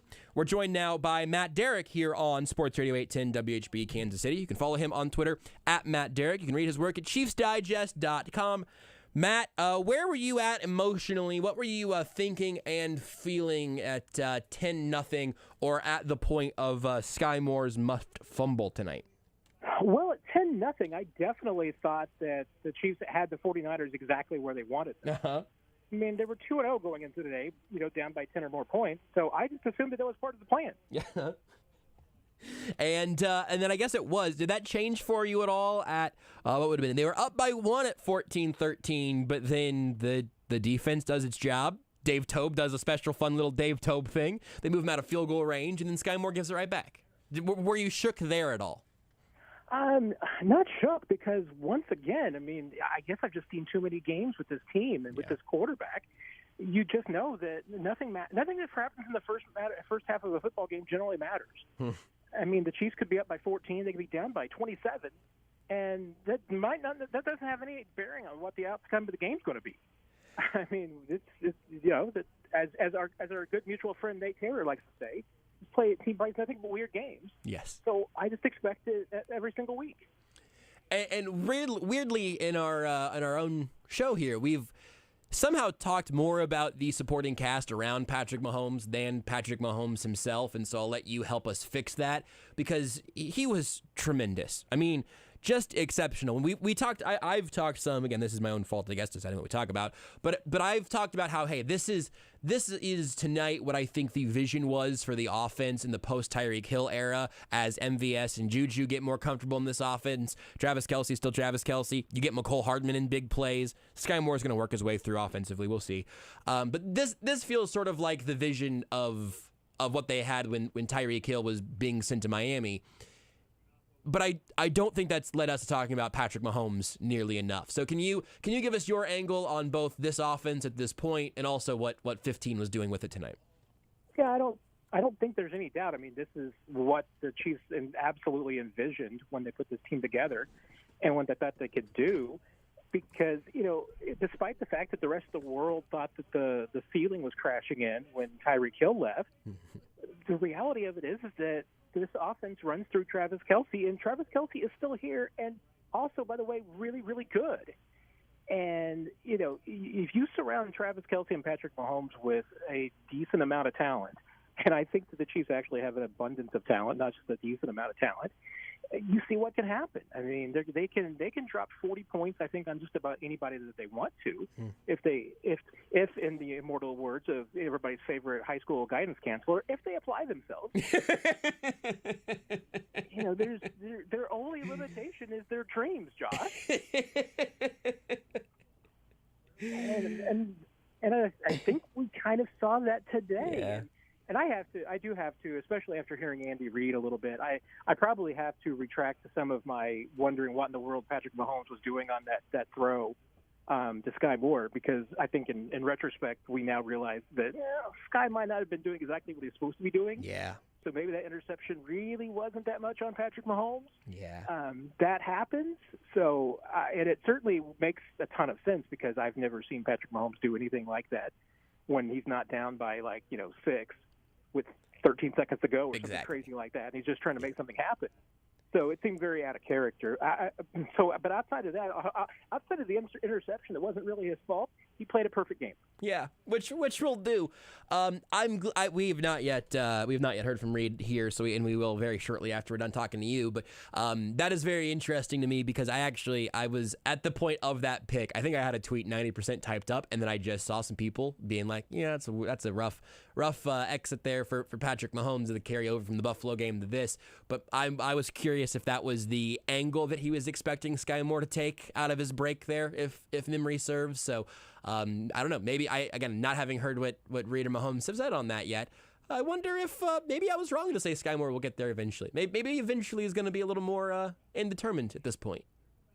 Oh, I think he's going to get there. I don't think there's much doubt about that. But I mean, he's still on the schedule that I pretty much expected, which was, did anybody truly expect that Sky Moore was going to displace any of the three receivers in front of him? No. I had a hard time believing that, even when he was drafted and, through OTAs and training camp. I mean, that just never seemed very likely. And it's not a knock, once again, on Sky Moore. It's more about picking up Andy Reid's offense and for a rookie. Yeah. I mean, if Sky Moore, as I said, hey, Tyreek Hill's rookie season is about the ceiling I would expect for Sky Moore, and I would probably expect a little bit less than that, and I still think that his best football is going to be in the second half of the season. I mean, I don't think this is the end of Sky Moore. He's going to just continue to be a bigger and bigger piece, but I don't think it was ever realistic to believe that Sky Moore was going to be the number one receiver in this offense by the end of the year, not with the talent that's in front of him and how much he still has to pick up. Yeah, I'm with you on all that. I think the only place where even in recent weeks that anybody had maybe moved the goalpost a little bit was, hey, could he go get some of McCole Hardman's work? I'm tired of seeing him out there. And then McCole Hardman comes out tonight and has a legit career game, both with some work on the ground and through the air. Where are you at on the McCole Hardman experience? What did he show you tonight? Was that new stuff from him? Is it about how he's used? And is it repeatable? I mean, if we're going to look at the bulk of McCole Hardman's 3.5 years in Kansas City, tonight was probably, this afternoon was the most vintage McCole Hardman that you're going to get. Yeah. His best work, particularly the last 2.5 years, has been around the line of scrimmage. It's been getting him the ball in space and letting him use his speed and agility to make things happen. I mean, he's been very effective on the jet sweeps and the pop passes, bubble screens. I mean, you name it. Today, McCole Hardman out-Deebo'd Samuel. Yeah. Deebo Samuel. Yes, absolutely. I mean, these two teams try to use those guys in very similar ways, and coincidentally, the Chiefs absolutely bottled up the McCole Hardman of the San Francisco 49ers. Yep. But the one thing that's been missing from McCole Hardman that everybody expected is the big play that was there his rookie season. And I don't know why that has never materialized. I mean, McCole Hardman made deep plays his rookie year like he has never since. And I can't explain that. I'm not quite sure why. You can't say it's the presence of Tyreek Hill because Tyreek Hill was there the last 2 years. Yeah. I don't know. Maybe it was just good dice rolls in his rookie season. But this is, I think, when I think of McCole Hardman in Kansas City, this today will be the absolute vintage. That's what McCole Hardman did game. We've talked about enough guys individually who I thought jumped out that maybe I'm limiting your number of options on this. But if you're going to go outside of guys who've already spent some time on today, who did stand out to you right now? Or even what facet of the game stood out to you in a game that has some real positives to pick from? I'm going to have to apologize because for some reason there was this crackling on my phone. I could not hear anything that you just said. That might have been the most pleasant question I've ever asked you then, by that metric. The portions that I heard sounded great. Well, thanks. I wish you would have just answered what your best guess was, and then admitted that you didn't hear the question, just to see if I would have just nodded along and be like, "Oh, Matt, you're dead on. I agree 100%." The best performer tonight was absolutely Carl Cheffers at home. Actually, I don't. No, it was just basically outside of the guys we've already spent some time on. Who or what unit stood out to you the most as like, oh, that right there, that's either a real strong performance or, again, kind of back to that idea of repeatability going forward. That's a good sign for the next few weeks. I think there were some individual performances on the defense that actually makes you feel pretty good. Juan Thornhill, I thought had one of his best games of the season. Nick Bolton continues to be good. Willie Gay was great coming back. Chris Jones continues to be Chris Jones. I thought defensively, the only two quibbles that I really had was, one, the defense obviously looked a little bit off balance in the first drive. I don't know if they really knew what to expect from the 49ers. And then Spagnuolo did something that I think we've seen him do a couple of times now, and Tampa Bay was another good example. And I get it. If he's your defensive coach, you probably love this. But, on that 49ers scoring drive in the second half where they had the 1st and 20 twice, and they ended up scoring on 3rd and 10, he went for the knockout punch and with just bringing the blitzes and just absolutely trying to kill Jimmy Garoppolo. And I get that. Especially if you're a team that can only get pressure most of the time with bringing extra rushers and bringing the blitzes. But if you're going to go for the knockout punch, you got to land it. Yeah. And that's just the only thing I see sometimes when the Chiefs get super blitz heavy, rather than picking and choosing their moments, that kind of gets away from Spagnuolo. But otherwise, I thought that was pretty defensively, a pretty good game plan. Yeah, I agree with that. If I was going to look specifically at the running game, and I think, and I might be buying into the just sort of the direction of where the game went. But I think that the running game was pretty successful when they went to it until they felt like they couldn't go to it as often anymore. Christian McCaffrey gets a little work. Jeff Wilson was really good with the ball in his hands. And the Niners running game is nothing new with and without McCaffrey. That doesn't move the needle much for me, which is why I wouldn't have traded for him. But that's neither here nor there. Is there an ongoing concern at all with them being a little bit less effective against the run the last, 3 games, after a good start there on the ground? Or is this just kind of what it was? Yeah, I mean, I think there's legitimate concern there. I think you've got to, and there was reasons to, have some concerns about the front play in this game as well, because once again, I mean, we're talking about struggling, getting pressure early. They got a lot of pressure late, but I tell you what, that 49ers offense was broken by the end of the game. I mean, I think mentally and physically they were broken. So I don't know how much of that's going to carry over to the future. But again, I mean, the lack of being able to get a pass rush with 4 and being leaky up the middle and having some holes is a concern. And, I mean, once again, I mean, hey, it's nice that Nick Bolton and Juan Thornhill are making tackles, but you'd prefer them not to have to be making tackles downfield. Yeah. I mean, that's a bad sign. So I don't know what the solution is. I mean, we'll see if after the bye week things look better when they get a little bit of rest. I'm still wondering if there is a point where you activate Danny Shelton. Yeah. Literally and metaphorically. Yeah. to this defense, because that seemed to be back in training camp we were talking about the fact that the one thing that this defense really seems to be lacking is a run stuffing true nose tackle that can play up the middle. And they still seem to be lacking that, and they seem to have it on the practice squad just sitting there, but these guys make more money than I do. I think it would really benefit the defense to be able to have Danny Shelton in the middle and then drop 10. I just don't know what offenses would do with that. And certainly still wouldn't run it because Danny Shelton's there in the middle taking up space of 3 or 4 other normal-sized human beings. It's just deeply frustrating. Thank you for reminding me to be frustrated about that again today. Well, and there's part of me that looks at the Chiefs, particularly the practice squad, but even the guys like Ronald Jones, and I'm like, are they just waiting until December to bring in the reinforcements? Because you feel like that there's some guys that could be coming off the bench and giving them some snaps. Oh, there we go. Hey, and Matt's gone. All right, Rackham, he's out. Well, you know what, Beards? Go ahead and get a hold of Matt and then let him know, and then tell him thank you for his time, because I was going to ask him one more question and let him go. And he let himself go, not in the traditional sense. Matt's doing great, I don't mean he's let himself go. I mean he let himself. Oh, sure. If he's right back on the line and wants to answer one more question from me, he's welcome to. Otherwise, he is free to go. I don't mean to hold them for more than he had. Look, it was a great bit for him to pretend he had quote unquote accidentally hung up to avoid my next hard hitting question. But Matt, if you're not afraid of the heat, I've got one more for you. I think my phone is apparently at that where it needs to be rebooted mode because, like I said, for whatever reason, I've been hearing nothing but crackling during this entire time. It's a miracle that I've heard any of your questions. Oh, well, that's different. Well, let me see. Did that help just now?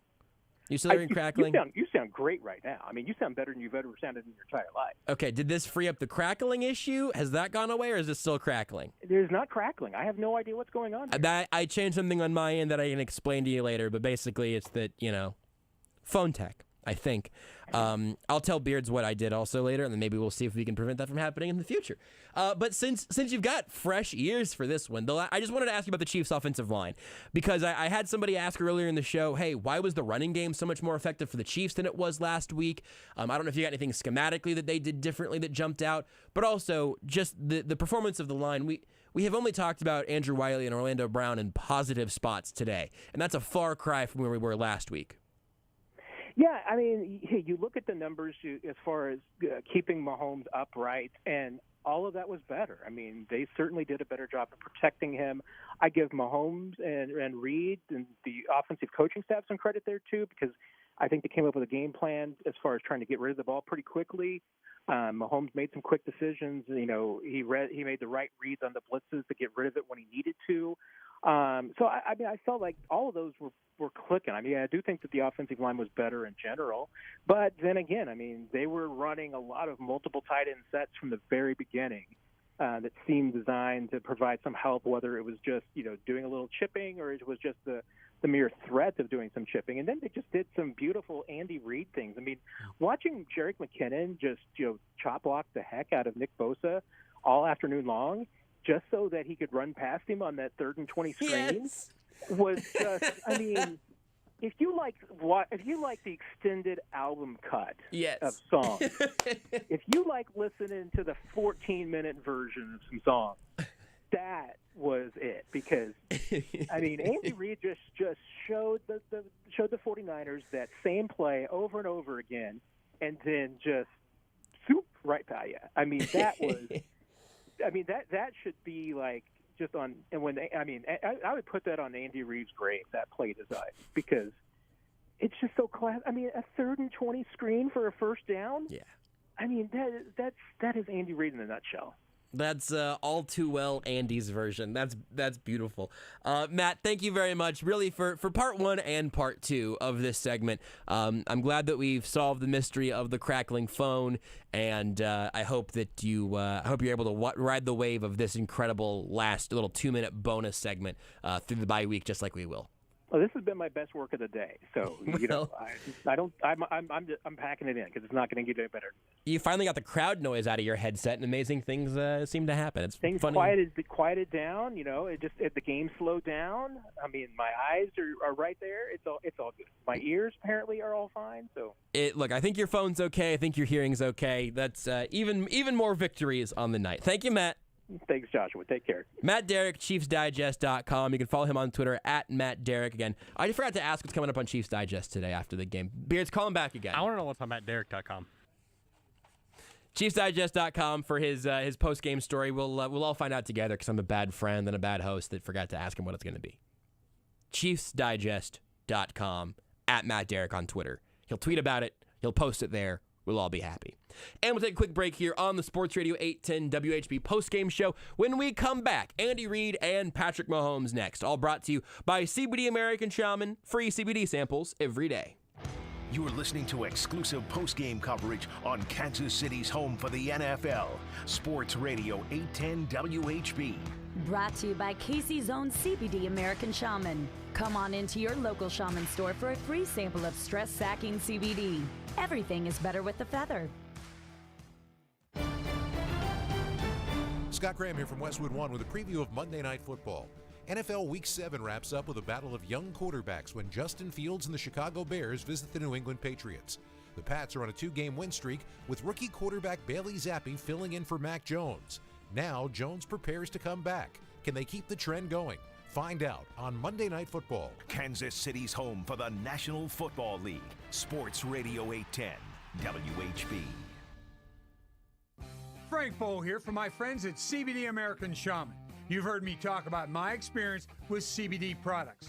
If you struggle with pain, anxiety, sleep, or lack of energy, visit your local CBD American Shaman about the benefits of high-quality hemp oil. And if Kansas City scores big, you score big discounts. Kansas City puts up 30, it's 30% off. 50% off your order of $100 or more the day after the game. Only at CBD American Shaman. Life is better with a feather. Tito's Handmade Vodka is America's original craft vodka. In 1995, Tito Beveridge built his very own distillery and put his life savings into it. Since then, he's won the unanimous Judges' Choice double gold medal at the World Spirits Competition, the Chairman's Trophy for World's Best Vodka Tonic, and many others. Tito's Handmade Vodka is still made on the same land where he started it all in Austin, Texas. Distilled from corn and gluten-free. Visit us at titosvodka.com for recipes, videos, and more. Distilled and bottled in Austin, Texas, 40% alcohol by volume, namely 80 proof. Crafted to be savored responsibly. Where'd you get that grin? Right above your chin. I love fall, and I love the taste of s'mores around a campfire. So this season, I made them into our new Andy's Frozen Custard S'mores Jackhammer. It's fresh vanilla frozen custard blended with chocolatey hot fudge, crunchy graham cracker, and fluffy marshmallow. Roasty, toasty good. With a smile at Andy's, top your day. With a smile at Andy's, top your day. Basketball is back. Tip off the season with DraftKings Sportsbook, an official sports betting partner of the NBA. New customers can make any $5 NBA moneyline bet and get $200 in free bets if your team wins. In addition to the usual bets, everyone can boost their winnings up to 100% with DraftKings stepped-up same-game parlays. Go to the DraftKings Sportsbook app, opt in, and place a stepped-up same-game parlay today. With payouts bigger than ever, DraftKings Sportsbook is the place to go to bet on the NBA. Download the DraftKings Sportsbook app now and use promo code 810WHB. Make any $5 bet this week and get $200 in free bets if your team wins. Only at DraftKings Sportsbook with promo code 810 WHB. Gambling problem? Getting help is your best bet. Call 800-522-4700. 21 plus, physically present in Kansas. Bonus issued as free bet. 1 boost per eligible game. Opt-in required. Deposit, parlay, and wagering restrictions apply. Eligibility and terms at sportsbook.draftkings.com/basketball terms. Join the best in banking when you open your account with Central Bank. We're rooted in legendary customer service and have the tools to make banking easy. Our award-winning mobile app has more than 30,000 reviews and a 4.9 star rating. Experience it for yourself and see why our customers love it. We can't wait to show you how awesome it is to bank with us. Get started by visiting centralbank.net/betterbanking. Central Bank, strong roots, endless possibilities. Member FDIC. Get 11% off everything at Menards and update the lighting in your home today. Explore our lighting showroom and find your style with Patriot Lighting. With direct wire or plug-in options, adjustable color temperature, and 2 brightness settings, under cabinet lights are the perfect way to make any kitchen shine. Get 11% off all Patriot Lighting products now at Menards. Good through October 30th. Savings are a mail-in rebate. Some exclusions apply. See store for details. Save big money at Menards. Tailgating at Mizzou has never been easier. Book a turnkey tailgate with Revel XP and let them set up your tailgate just steps away from Faurot Field. Whether it's a small gathering of friends or a large company outing, they take away all the planning, so all you need to do is show up and enjoy your tailgate before the game starts. For more information or to book your tailgate, call 573-355-9572. That's 573-355-9572 or visit revelxp.com/Mizzou.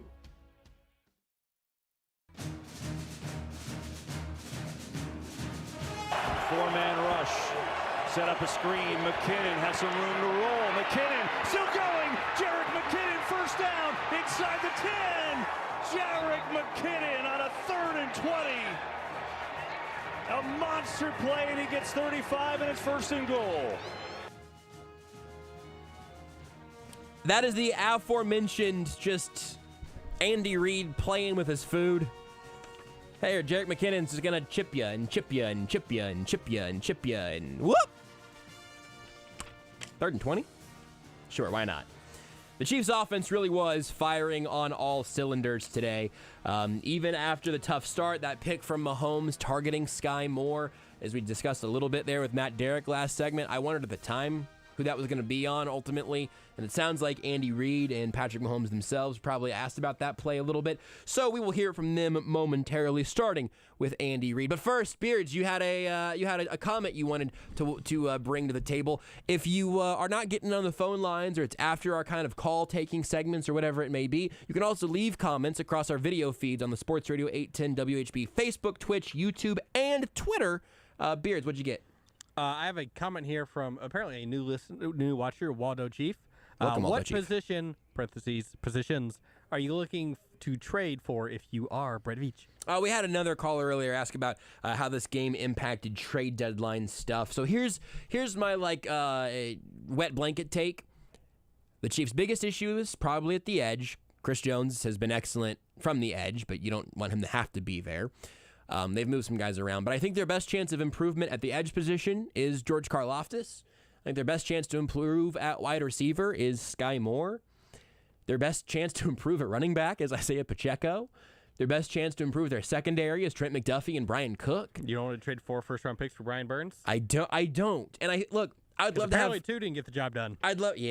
Look, I've already talked about how I feel about the information the Panthers have been giving insiders as of late. You don't think that's accurate? Skeptical would be a pretty generous word. But look at all the picks they got for first-round picks they got for McCaffrey. Yeah. Basically the equivalent of a first-round pick. I mean, they got multiple first-round picks. They got a good haul, but yeah, I mean, look, the Panthers are trying to drive up their prices, and also trading McCaffrey was a no-brainer. Trading Brian Burns might be a brainer. I don't know that it's smart or dumb, but they should probably think about it just in terms of how they're viewing their franchise plan. They can afford to wait on him.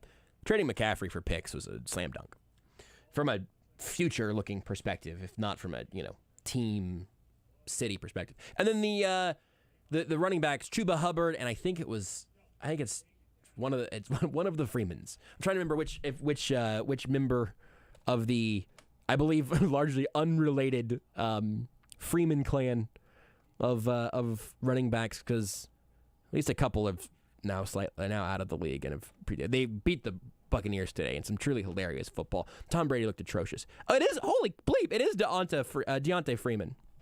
Nope, this is different. This is a different Freeman. Foreman, sorry, my apologies. It's not Devontae Freeman. I was thinking it can't be Devontae Freeman. He's been out of the league for a little bit, I think. Deonta Foreman for the Panthers today. Well, he's been in the league for a while also. Anyway, all that to say, Foreman and Chuba Hubbard today combined for 170-some yards for the Panthers without Christian McCaffrey.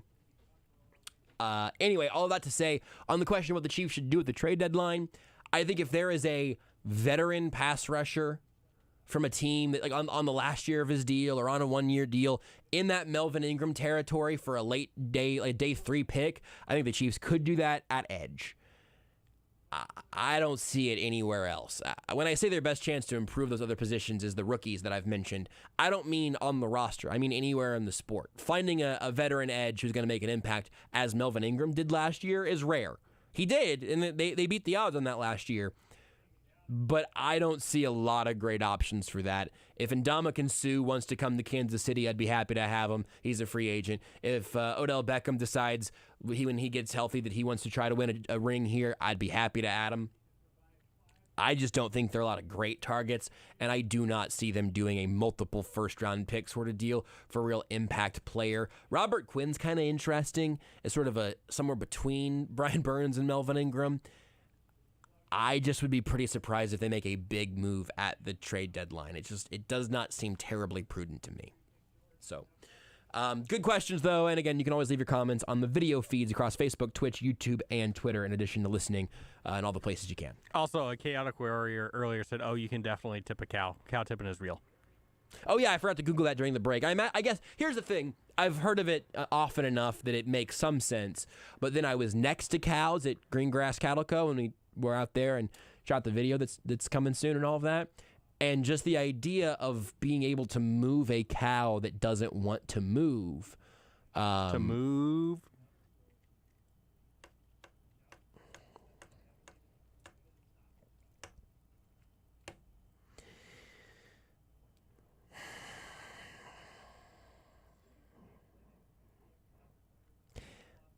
Let's hear from Andy Reid.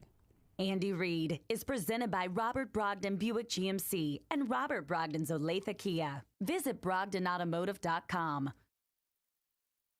We'll start with the opening statement from Chiefs head coach Andy Reid. Also a quick update on the injuries from the game. All right. Really don't have any injuries to mention here. We should be, on a positive note. Dana McDuffie and Fenton, we have a chance of getting back here this next week here. So and it's a bye week. I got it, but we get them back when we get back.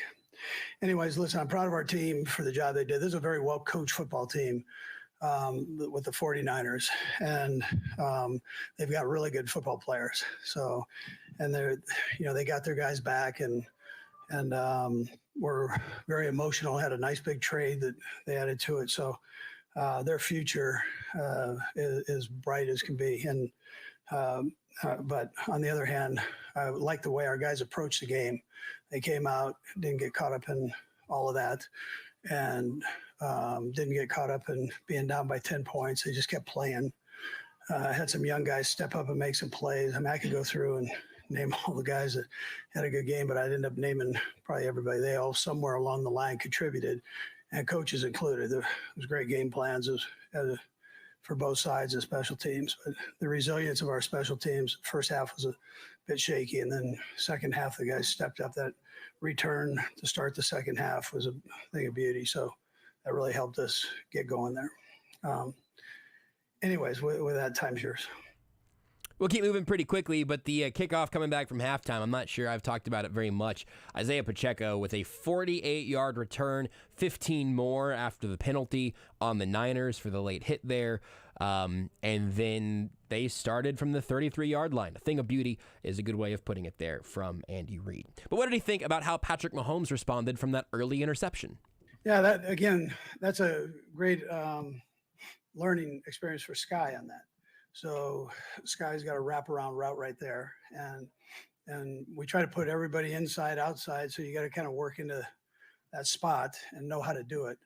And he got a little bit too high, and Pat trusts him. That was the positive part. So next time around, we'll knock that thing out. And they talked through it, and that was a good thing. So good learning experience. So that interception was Sky Moore's fault, according to Andy Reid. He didn't say it like that, but he said it pretty much like that, which doesn't mean it's the worst thing in the world. It doesn't mean Sky Moore is cooked. It doesn't mean he's not going to be a part of this offense later on. As Matt, Derrick, and I were talking about earlier, that does not throw him off the schedule for his development.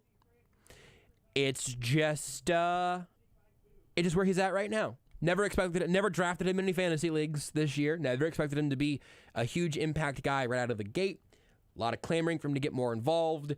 When you ask why other guys are getting work and he's not, that would be how that would work. It would be because you don't know that he's going to be in the right spot at the right time, and then now there's an interception that's on him that leaves the Chiefs kind of lost hanging there. Also, on the other side of the glass behind me, you can flip over if you'd like, on 1510 AM, 94.5 FM. The Kansas City Current has won and advances here in the NWSL playoffs. We'll bring you a little more on that here at some point. I'll get you kind of the update and it's obviously been tough for me to pay a ton of attention as we've been watching the Chiefs and doing this show here. But it sounds, sorry, Beards doesn't know how soccer works. Well, so here's the thing. You going to throw somebody else under the bus? I saw one tweet that said they won, another one that just said 5 minutes of stoppage time, and then I saw a third tweet right after that one that said they won. Okay, well, now this tweet about 5 more minutes of stoppage was from 4 minutes ago. So if you are... it's from 38 seconds ago. Oh, boy. Okay, well, that's not what I saw, but here we go. I'm seeing now the Kansas City Current has won. They are victorious and now on to the championship in the NWSL playoffs. Awesome. And Dave Borchert and crew are doing a good job over there on ESPN Kansas City. If you're interested, and we're going to have a pretty fun time talking about the Current as they get in striking distance of bringing another championship to Kansas City.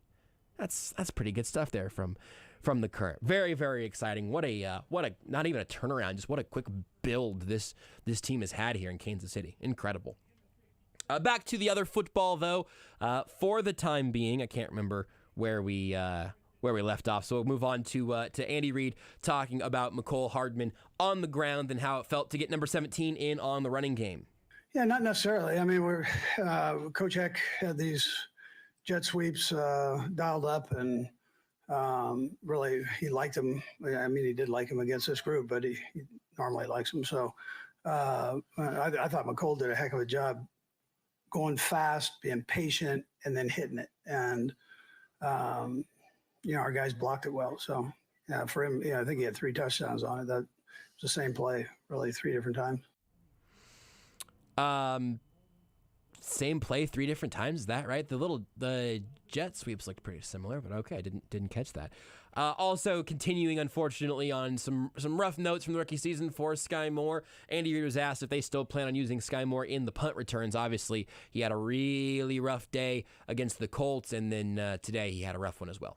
Going back to Sky Moore for a second, do you have to step back from him on the punt return part of things for now? Or no, listen, he, from what I see, he, number one, he doesn't hang his head, and number 2 is he learns from his mistakes. So that was a tweener thing going on there, and he'll learn from that. And I'm not that worried about him. You say he learned from his mistakes. That was similar to the play in Indianapolis, though. Similar, but he had, it was different. Right. Similar but different.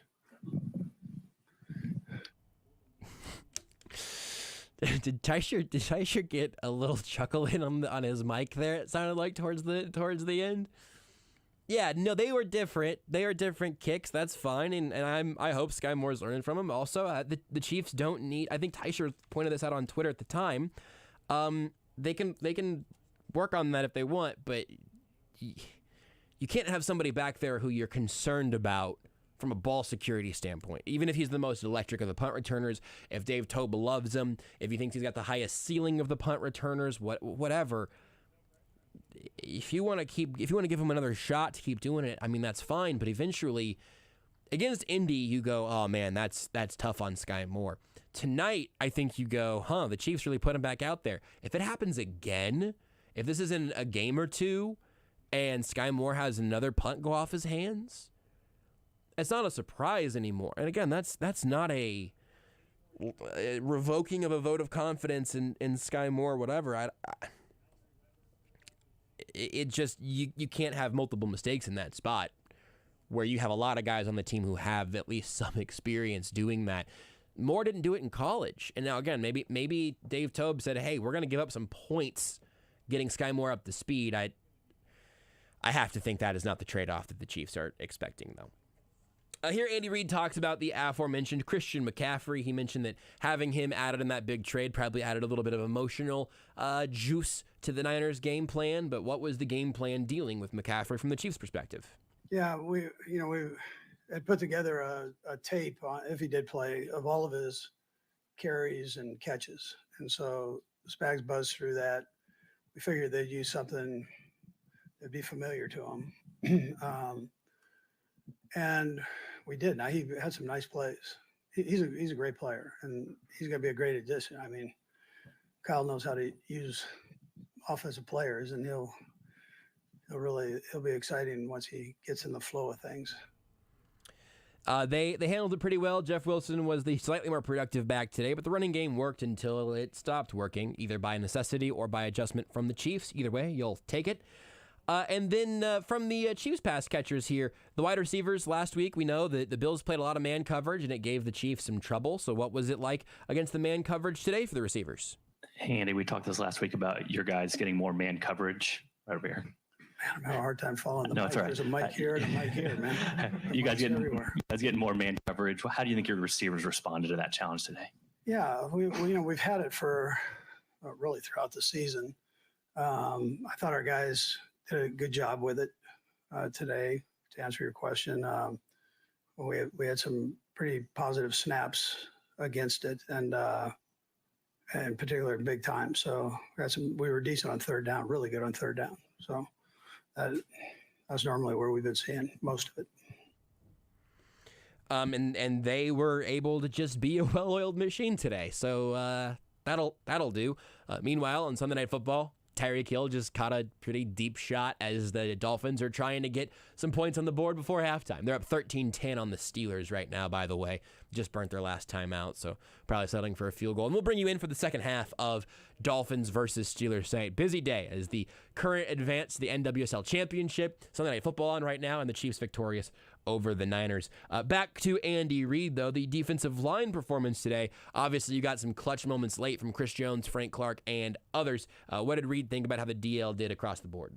Yeah, I saw relentless football, and nothing tells you that more than what Frank did at the end there with the safety against one of the great, he'll go down as one of the great offensive linemen ever play this game. I mean, he's a tremendous football player, ton of respect for him. So, I think all the guys did that. You saw Chris doing the same thing. Carlos had a nice batted ball and a big penalty against him, so there were some just positive things. 99 was a contributor. 91 was a contributor. I mean, you saw George had some positive snaps, and it's a good rotation Joe has going there. So.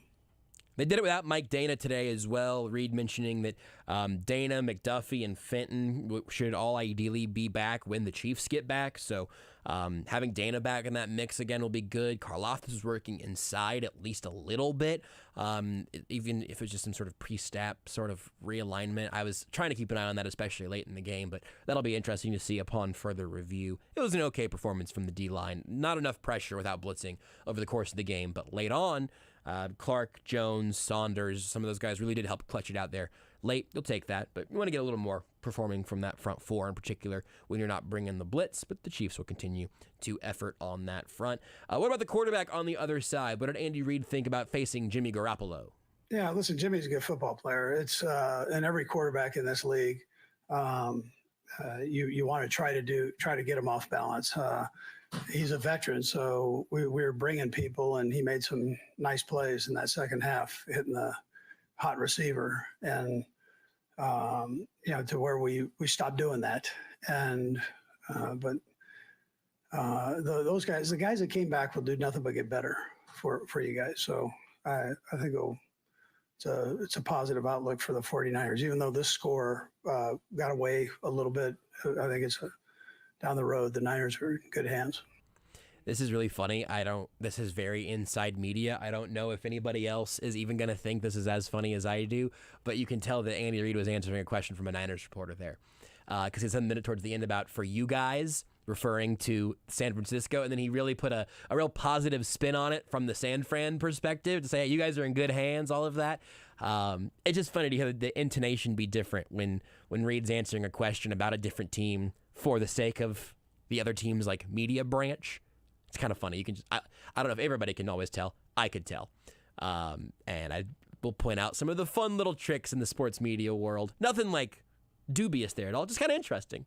Just when you can pick up on Andy Reid is more willing to give praise to other coaches and players more effusively than he is for his own in public. I don't think that's unique to him at all. I just kind of hear it sometimes. It's kind of interesting. Last thing here from Andy Reid. The Chiefs are now headed into a bye week. They'll have next weekend off before they return to primetime against the Titans. So does Andy Reid feel good about going into the bye? Yeah, I think so. I think it's a good time. 5-2 looks a lot better than 4-3. So it's I think it comes where we can afford to get a little bit healthier in some spots, particularly a corner spot, as long as the guys are out there and being safe. And that's kind of my primary concern right now, that they get back on time. That's always important. But this, I think, leads them into a nice positive week where they can have some recovery time. Get healthy, particularly at corner. Get back on time. Get back safe. That sounds like basically Andy Reid's message at the bye week, and also Andy Reid's message for the Chiefs' goals over the course of the bye week. It'll be really good to have Trent McDuffie back out there. Josh Williams had his first career interception and made a big play there. That's awesome. It'll just be good to get their depth back.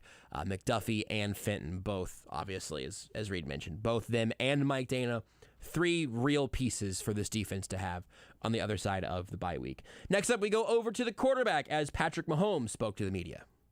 Patrick Mahomes' press conference brought to you by Xfinity. Xfinity Internet. Stay connected with Wi-Fi coverage that delivers the speed, reliability, and coverage you need. Can your internet do that?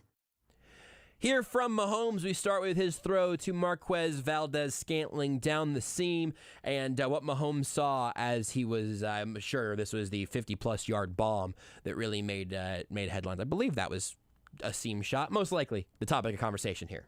Are you talking about the one that down the middle of the field?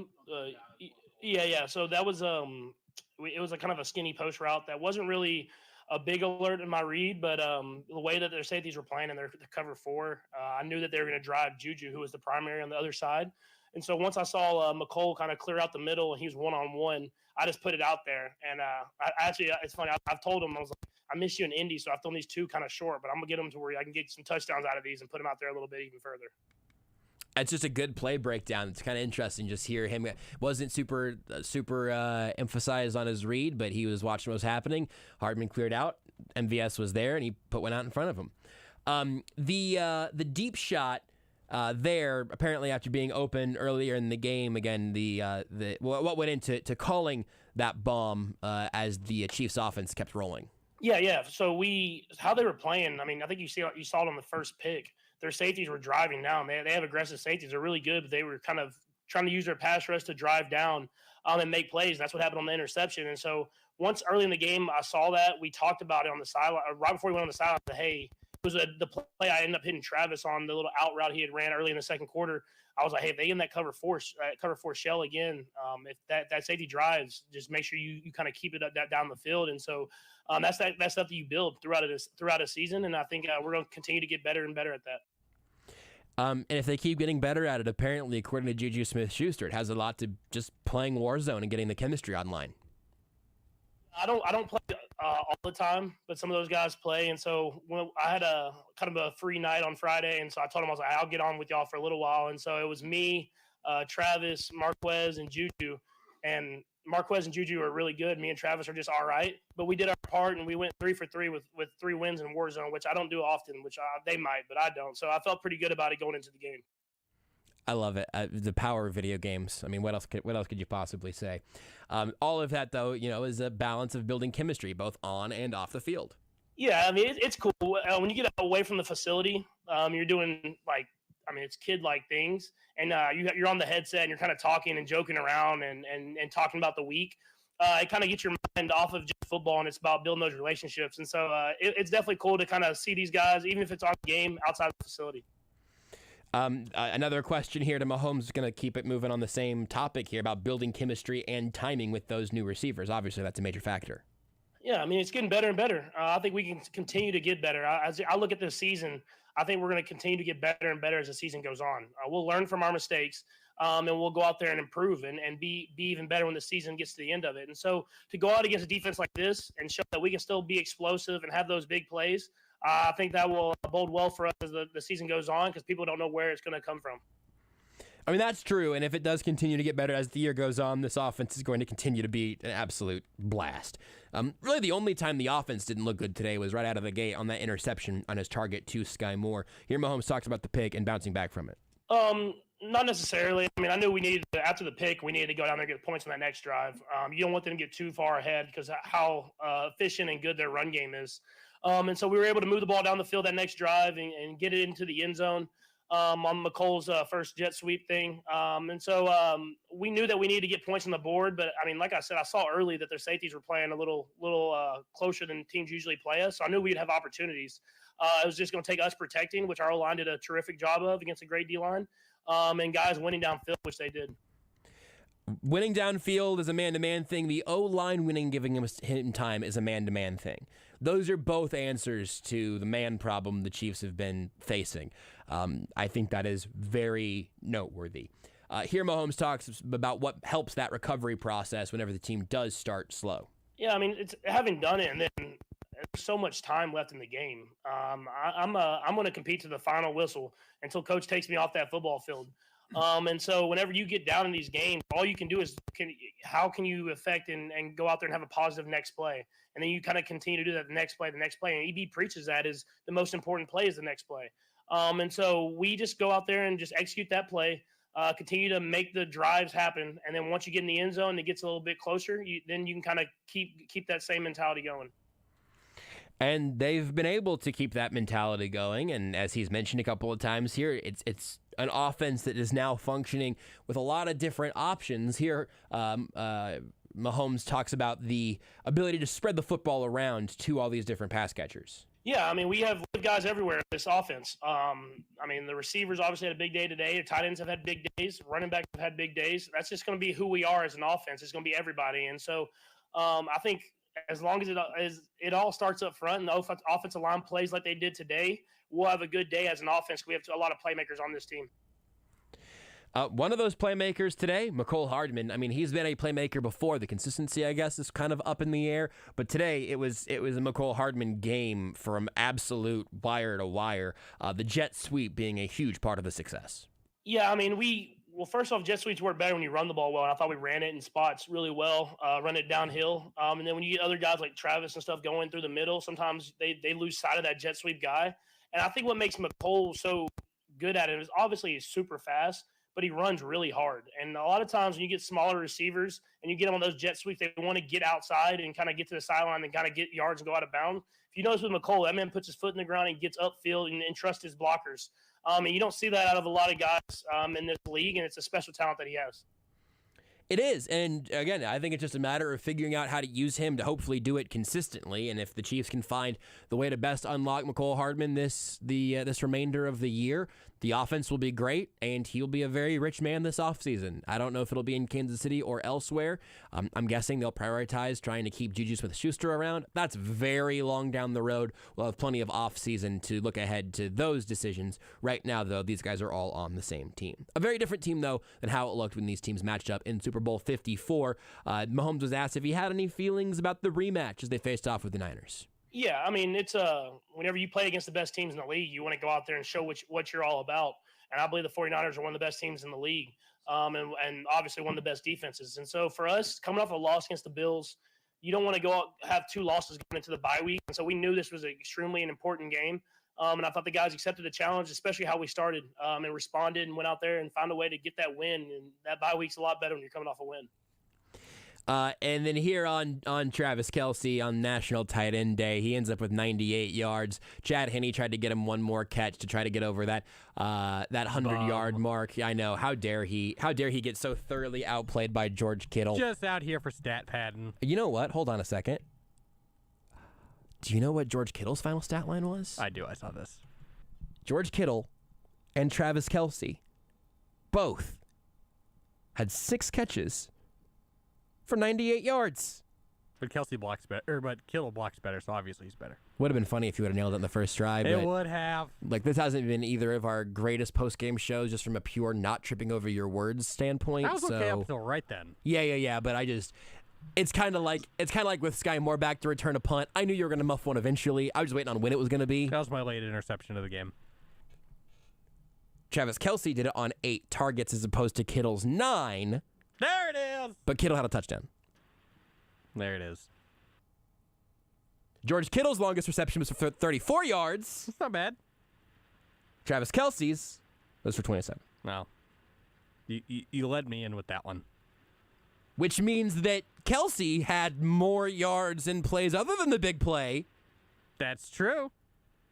But Rob Gronkowski did a teaser for the halftime show. So, who's the greatest? It's hard to say. Chiefs won the game, so Kelce. I think Mark Andrews got shut out today. I think he got offered. I think his biggest play was a pitch to Lamar Jackson. This anti-diabetic propaganda has got to be stopped. Occasionally, I need to explain this joke just so it's very clear. Is that Mark Andrews is the only active NFL player with type 1 diabetes, which I also have. So, Travis Kelce, I think, is the best tight end that I have at least seen in the modern era of NFL football. I love Gronk. I have a special place in my heart for Kelce and Gronk and Mark Andrews and George Kittle. I love tight ends, but I have a special place in my pancreas for Mark Andrews. Mark Andrews, 0 receptions on 2 targets. Yeah, that sounds right. 1 rushing attempts. Yeah, 4 yards. He took. I think he. That was on an option of some sort. I haven't actually seen the play. Just heard that it happened. They didn't play it on red zone, so I didn't see it. Maybe they should make him the running back. Wow. Lamar Jackson and Mark Andrews, both basically running backs, if you ask Bill Polian. Or an endocrinologist. That doesn't really make sense. I just thought it would be funny for me to casually reference an endocrinologist. National Tight Ends Day, sure. When's National Type 1 Diabetes Day? I should probably know this. I don't know. When's National Quarterback Day? Every day. It's with National Talk About the Dallas Cowboys Day. You get 364 of them. 2 more from Patrick Mahomes. Whoops, sorry. No, 1 more. Haha. Last clip from Patrick Mahomes. No, we still haven't played the Kelce one. Oh, yeah. We got distracted. Oh, yeah. Here's Patrick Mahomes talking about all the stuff that we just talked about, but without a whole bunch of it.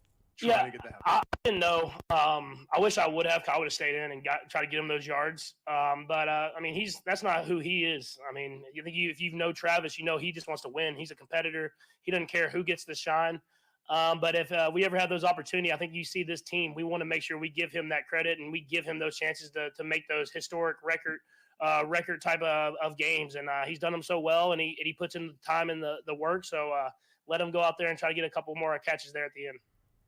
There's nothing wrong with any of that, man. That kind of stuff gets like real overblown and really annoying sometimes, and people are, talk about, their stats. If you're winning a game in a blowout and you want to try to get Travis Kelce one more notch in his belt on the 100-yard mark or above, just give him the ball. Try it. No harm there whatsoever. You remember when Dontari Poe threw a touchdown pass? I sure do.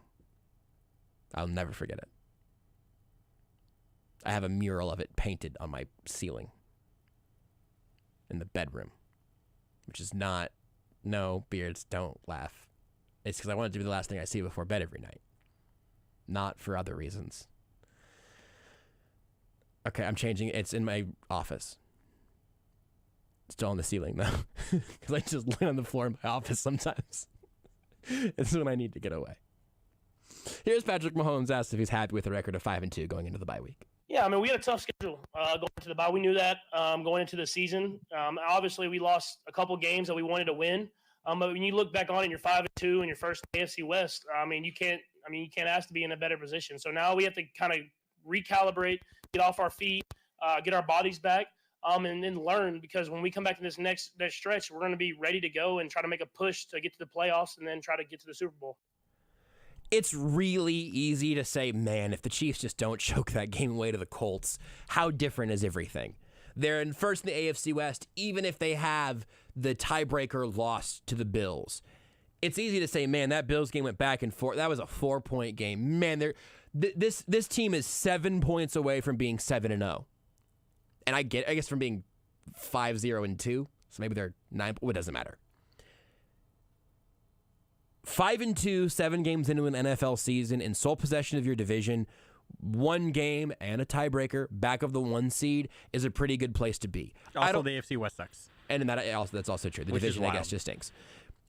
I'm not saying that they should be or that they are fully happy with how they got here, but the end result of 5-2 after 7 games, if the losses would have been to the Bills and the Bucks or the Bills and the Chargers or whatever, I just think we'd probably go, yeah, that makes sense. And it would have been a lot worse to lose to the Chargers from a divisional standpoint, and it would have been just as embarrassing to lose to the Bucks apparently because they might stink. The whole NFL is that way, though. The NFL has 2 or 3 real, consistently good teams, and the Chiefs are one of them, and they lost to another one of them, and that might be the entirety of the list. The sport's wild and incredible for all the reasons that it's so crazy. This is the Sports Radio 810 WHB postgame show here, of course, on Sports Radio 810 WHB Kansas City. I'm Joshua Brisco. Beards McFly is on the other side of the glass, and it's all brought to you by CBD American Shaman. When Kansas City scores, you score big at your local CBD American Shaman, and they scored big today. Their score is your % off. They put up 44, so you get 44% off all day tomorrow on orders of $100 or more at CBD American Shaman. Life really is better with the feather. You're listening to exclusive post-game coverage on Kansas City's home for the NFL. Sports Radio 810 WHB. Brought to you by Casey's own CBD American Shaman. Come on into your local Shaman store for a free sample of stress-sacking CBD. Everything is better with the feather. Get ready for Monday Night Football with the Casey Legends Show, hosted by Bill Moss, live from Barstool Sportsbook inside Hollywood Casino. Bill's special guest this week is former Chief Ricky Sigler. They'll break down the Chiefs and 49ers and get you ready for the Bears and Patriots on Monday Night Football. There's no better place than Barstool Sportsbook inside Hollywood Casino to place your bets. Featuring 16 betting kiosks, 5 betting windows, and 45 HD TVs. Come check it out with the Casey Legends Show Monday at 6 on Sports Radio 810 WHB.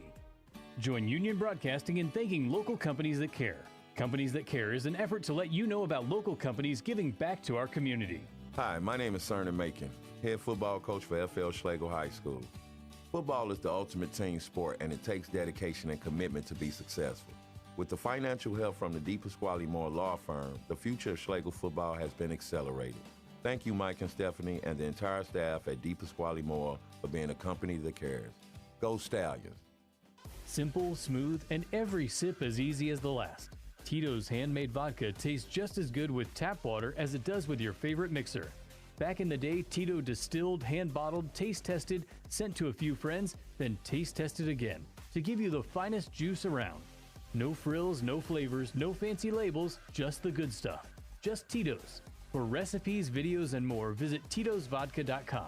Distilled and bottled in Austin, Texas, 40% alcohol by volume, Neighborly 80 proof. Crafted to be savored responsibly. Basketball is back. Tip off the season with DraftKings Sportsbook, an official sports betting partner of the NBA. New customers can make any $5 NBA moneyline bet and get $200 in free bets if your team wins. In addition to the usual bets, everyone can boost their winnings up to 100% with DraftKings stepped-up same-game parlays. Go to the DraftKings Sportsbook app, opt in, and place a stepped-up same-game parlay today. With payouts bigger than ever, DraftKings Sportsbook is the place to go to bet on the NBA. Download the DraftKings Sportsbook app now. Use promo code 810WHB. Make any $5 bet this week and get $200 in free bets if your team wins. Only at DraftKings Sportsbook with promo code 810WHB. Gambling problem? Getting help is your best bet. Call 800-522-4700. 21 plus, physically present in Kansas. Bonus issued as free bet. One boost per eligible game. Opt-in required. Deposit, parlay, and wagering restrictions apply. Eligibility and terms at sportsbook.draftkings.com/basketball terms. Hey, it's Grunny here for my friends at CBD American Shaman. Do you struggle with pain, sleep, anxiety, or lack of energy? Well, who doesn't? Visit your local CBD American Shaman and let them educate you on the benefits of the highest quality hemp oil available. And when the Kansas City football team scores big, you score big too. If Kansas City puts up 50, that's right, it's 50% off your order of $100 or more the day after the game. That's huge savings. CBD American Shaman. Life is better with the feather. The seasons may change, but one thing remains the same. Whether you're heading to the pumpkin patch, the football game, or just to drive around the block, Bob Allen Ford is here for all your family adventures. Step up your fall fun in your new vehicle from Bob Allen Ford. Take advantage of the best prices of the season. Wherever your fall outing may be, make sure it's in a Bob Allen Ford. As my father always says, all Fords are created equal. It's your dealer that makes the difference. Go to BobAllenFord.com. Where'd you get that grin? Right above your chin. I love fall, and I love the taste of s'mores around a campfire. So this season, I made them into our new Andy's Frozen Custard S'mores Jackhammer. It's fresh vanilla frozen custard blended with chocolatey hot fudge, crunchy graham cracker, and fluffy marshmallow. Roasty, toasty good. With a smile at Andy's, top your day. With a smile at Andy's, top your day. Family Leisure's inventory liquidation sale is happening now. Save hundreds, even thousands, on pools and spas at liquidation prices at Family Leisure. All the summer stuff has to go. Backyard adventure play sets, gorilla basketball systems, trampolines, patio, deck furniture, and more. The season's best prices guaranteed. Mention 810 and save more at Family Leisure's inventory liquidation sale. Family Leisure is your one-stop shop for family fun. K10 and Ridgeview in Olathe. 913-888-7727. Awesome. WHB Kansas City.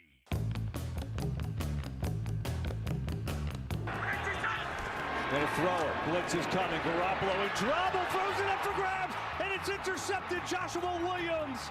Oh my goodness. Garoppolo threw it up there. And Williams, the rookie, his interception, the first in the NFL, and a big one. It stops the 49ers drive. A big play there from Joshua Williams, who had a really tough assignment and a tough day against the Bills last week. Today, he comes through with an interception there in a big moment.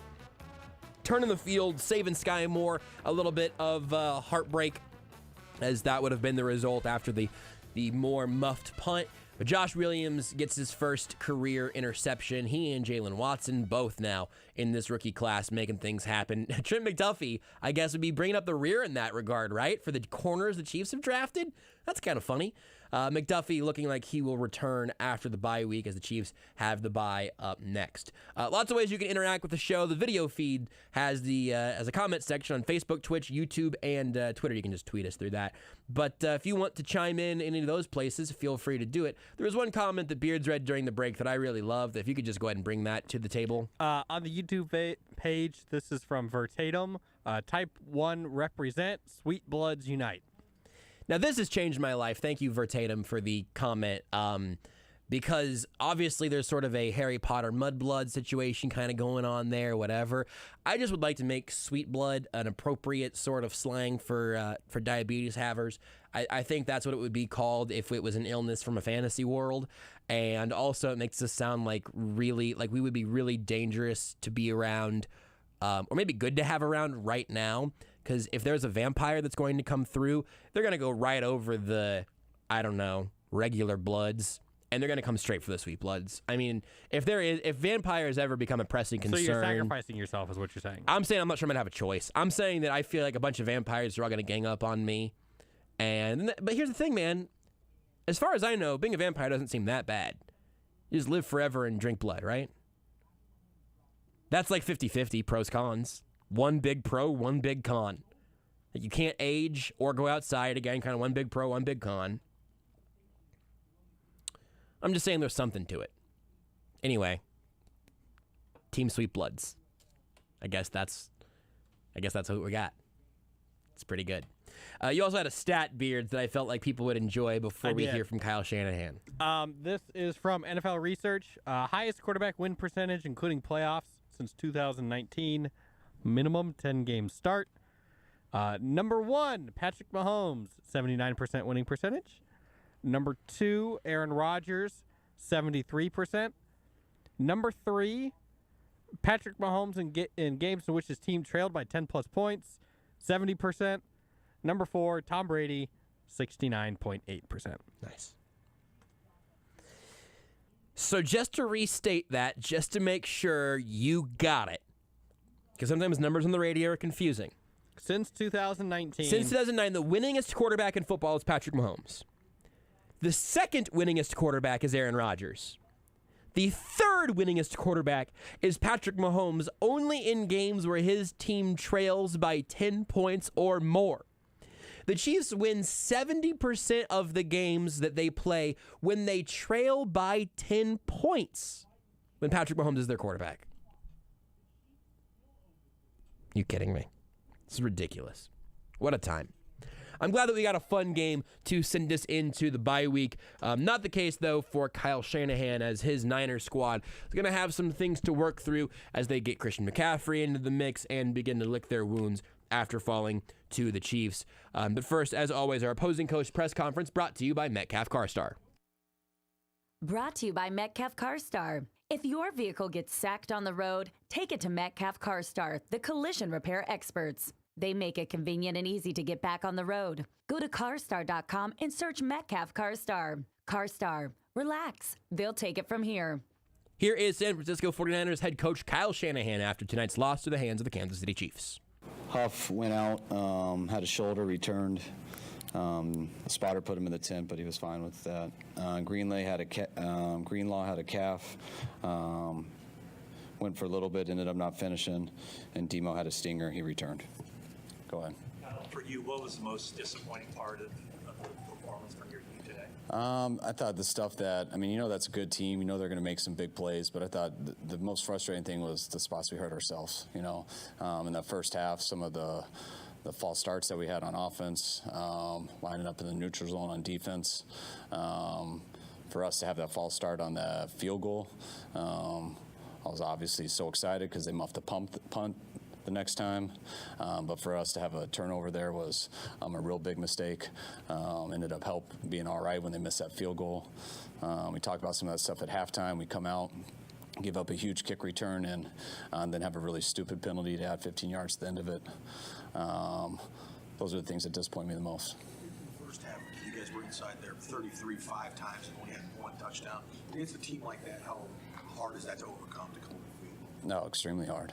Yeah, extremely hard, and especially when we didn't slow them down in the second half. You had a 4th and 3 and a 4th and 7. Did you consider going for either of those instead of the field goal? The 4th and 3 was the first drive. No, did not consider it. When was the 4th and 7? The second half on the left. Yeah, no, didn't consider it. The team is built on a defensive foundation. We know how well they've played. Is it a little bit of shock to see them give up more than 500 yards, just see an offense just go up and down the field against them? Yeah, it's disappointing. I think we're better than that. They had some pretty big plays where it seemed like there was a lot of space. I got to look really at the film, see what happened. But, yeah, that was disappointing. I believe we're better than that. 21-16 game midway through the third quarter. Why do you think things got out of hand late? I think it was they went down on a huge score. I think they had a 3rd and 20. If I can go right, they opened up scoring. I thought we did a good job answering right away. I thought we had our best drive there on the offensive first possession in the third quarter. Then I believe we got them in a 3rd and 20 the next time, and they had a 34-yard screen pass, which was unacceptable. They went down and scored. I believe then I thought the part that got out of the hand the most was we had a pretty good kickoff return. We had a holding call that put us back inside the 5 and ended up going 3 and out there with the safety. And then they made some big plays after that. What do you think of the energy level being on the East Coast coming back? That's been a problematic game for you in the past. Yeah, I didn't notice anything wrong with energy. Christian opened with a 10-yard run and a 9-yard run. Looked like he was kind of going to make a sudden impact. How did he fare today? I thought he did a good job. It was just impressive that he understood everything we were asking him to do. I don't think he made any mistakes in the game and was able to make some pretty good plays too. You said you wanted to watch the film, but is there anything you could point your finger to as commonalities when it comes to those third downs that you guys allowed on the big plays in particular? Yeah, we knew going in how big of a challenge it'd be. That's why I think they were second in the league in third downs. One of the best quarterbacks ever for a third down situation. Didn't seem like we got a lot of pressure on them from what I saw. When we had them in the longer yardages, you try hard to keep them in the pocket so they can't get the off schedules. But they were still able to get a big off schedule, it looked like, especially one down the field, I think on that post throw. And then when you give up a screen, that gives them an easy one. That adds up. How many plays did McCaffrey basically have available to him in this game? Gave him like 20 plays, something like that. I thought he came out pretty good. I thought he struggled at times, just a few plays that he'd love to take back, especially that interception there at the end of the second quarter. The safety there at the end. But it wasn't him more than anyone else. We all had our moments. You and John said Friday, getting McCaffrey doesn't cure everything, whatever was going on in the first 6 games. I guess just today kind of hammer home that point of even he is more available. There's just stuff to clean up. Oh yeah, definitely. We got to play better football. I think we have some opportunities where we made some pretty big plays and stuff on both sides of the ball. I thought that also happened today. But then we had some plays where I thought we had some opportunities and we didn't do well, especially on some self-inflicted things, which I think went in all 3 phases. So regardless of the players we've added, we have good players, I believe, and I believe we added another one, but we got to play better to take advantage of that. Christian had quite a few plays in the field in the first half. Did you expect to use it more in the second, which is just situation, the score, and the way the game? Especially there in the fourth quarter when we were in 2 minutes and stuff a lot. Some of the protection stuff he hasn't been through. I just thought it was unfair to him. What would you have preferred Jimmy to do instead of obviously throwing the pick? Is it to take the sack there or try throwing it away? Yes, to either. Yeah. They got us in a 0 blitz and can get rid of the ball or take the sack. There's been a lot of self-inflicted wins throughout the season. What can you do to help eliminate those? You just keep holding people accountable. You keep coaching, and people got to focus and keep working to get better. There's no magical answer. That's what we do throughout the week. We coach, and those guys work, and that's what we got to keep doing. Kyle, every season is unique to itself, but does this one feel like last year at all in terms of the slow start a year ago? What's going on right now? I think in terms of that possibly, but just not having a winning record at this time and things like that, you can look to last year and know what we got to we know what we got to do to fix that, but I feel that's the only comparison. Is Aziz a possibility coming back after the bye? I don't think right after the bye. I think he's got a couple more weeks on that. Him and Elijah kind of had the same injury. I just think Elijah's a couple weeks ahead of him. Do you anticipate activating Jason Verrett this week? I'm not sure. I feel like there's a significant amount of accountability in regards to the self-inflicted wounds. What's that? Do you feel like there's a lot of accountability amongst your players for? Yeah, I think our guys are real good with that stuff. I mean, we always have hard Mondays, and we don't really shy over anything around here. I think the guys are used to it, and guys being accountable in our building with each other has never been an issue. How do you think Jimmy Ward played in nickel and just overall that combination with Gibson playing free safety? So how do you think that makes work? I'm not sure. I mean, we didn't play that well as a group, but I'd have to watch the tape. You know, that's just a little too detailed of things between those two guys. You said 20 plays for Christian. How quickly can he expand? Now they're going to have a full week with him. How quickly can he get up to it? He'll learn the whole game plan for next week. Take 2 more. Brandon Ayuk's had a couple good games for you. What's the biggest progression you've seen in him and his development since last year? I think he keeps getting better each year. I mean, I think it was documented the work he put in this offseason, and it's carrying over to this season. I think these last 2 weeks, I thought he had his best game versus Atlanta, just from all the plays and stuff. I'll see when we watch the tape here, but BA's continuing to get better. There you go, Kyle Shanahan, the opposing coach press conference, brought to you by Metcalf CarStar. Most of that, of course, about what the Niners are going to have going forward. Christian McCaffrey and what he thought of Jimmy Garoppolo's performance and all of that. One thing that Nick Bosa said after the game elsewhere was that the Chiefs' game plan really did challenge him and gave him some surprises. As Matt Derrick mentioned earlier, having Jerick McKinnon out there to chip Bosa. I'm 95% sure I said Joey Bosa. He plays for the Chargers. Nick Bosa is the Niners brother, the Niners Bosa brother. So, apologies to the Bosa family. You're all very good at football as far as I can tell. But Nick Bosa said the Chiefs did do some things to impact him. Again, having McKinnon out there to chip and chip and chip as frequently as he did, and then having the 3rd and 20 screen turn into a first down. A huge game from McCole Hardman.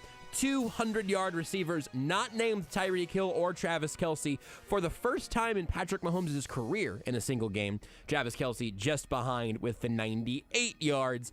Isaiah Pacheco did end up leading the team in rushing, but that was on the back of some late work to try to put it away.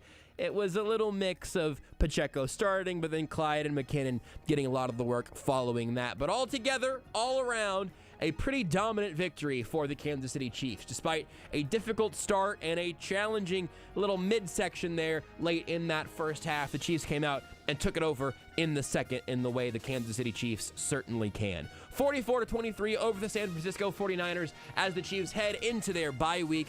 So we won't have a show for you next weekend, but we'll be back against the Titans for prime time the week after. Enjoy the next week of action. We'll talk to you tomorrow morning on The Zone here on Sports Radio 810 WHB. More postgame after the Titans in primetime. We'll talk to you next Sunday right here on Sports Radio 810 WHB. Bye, Mom. It's time to imagine more for your business.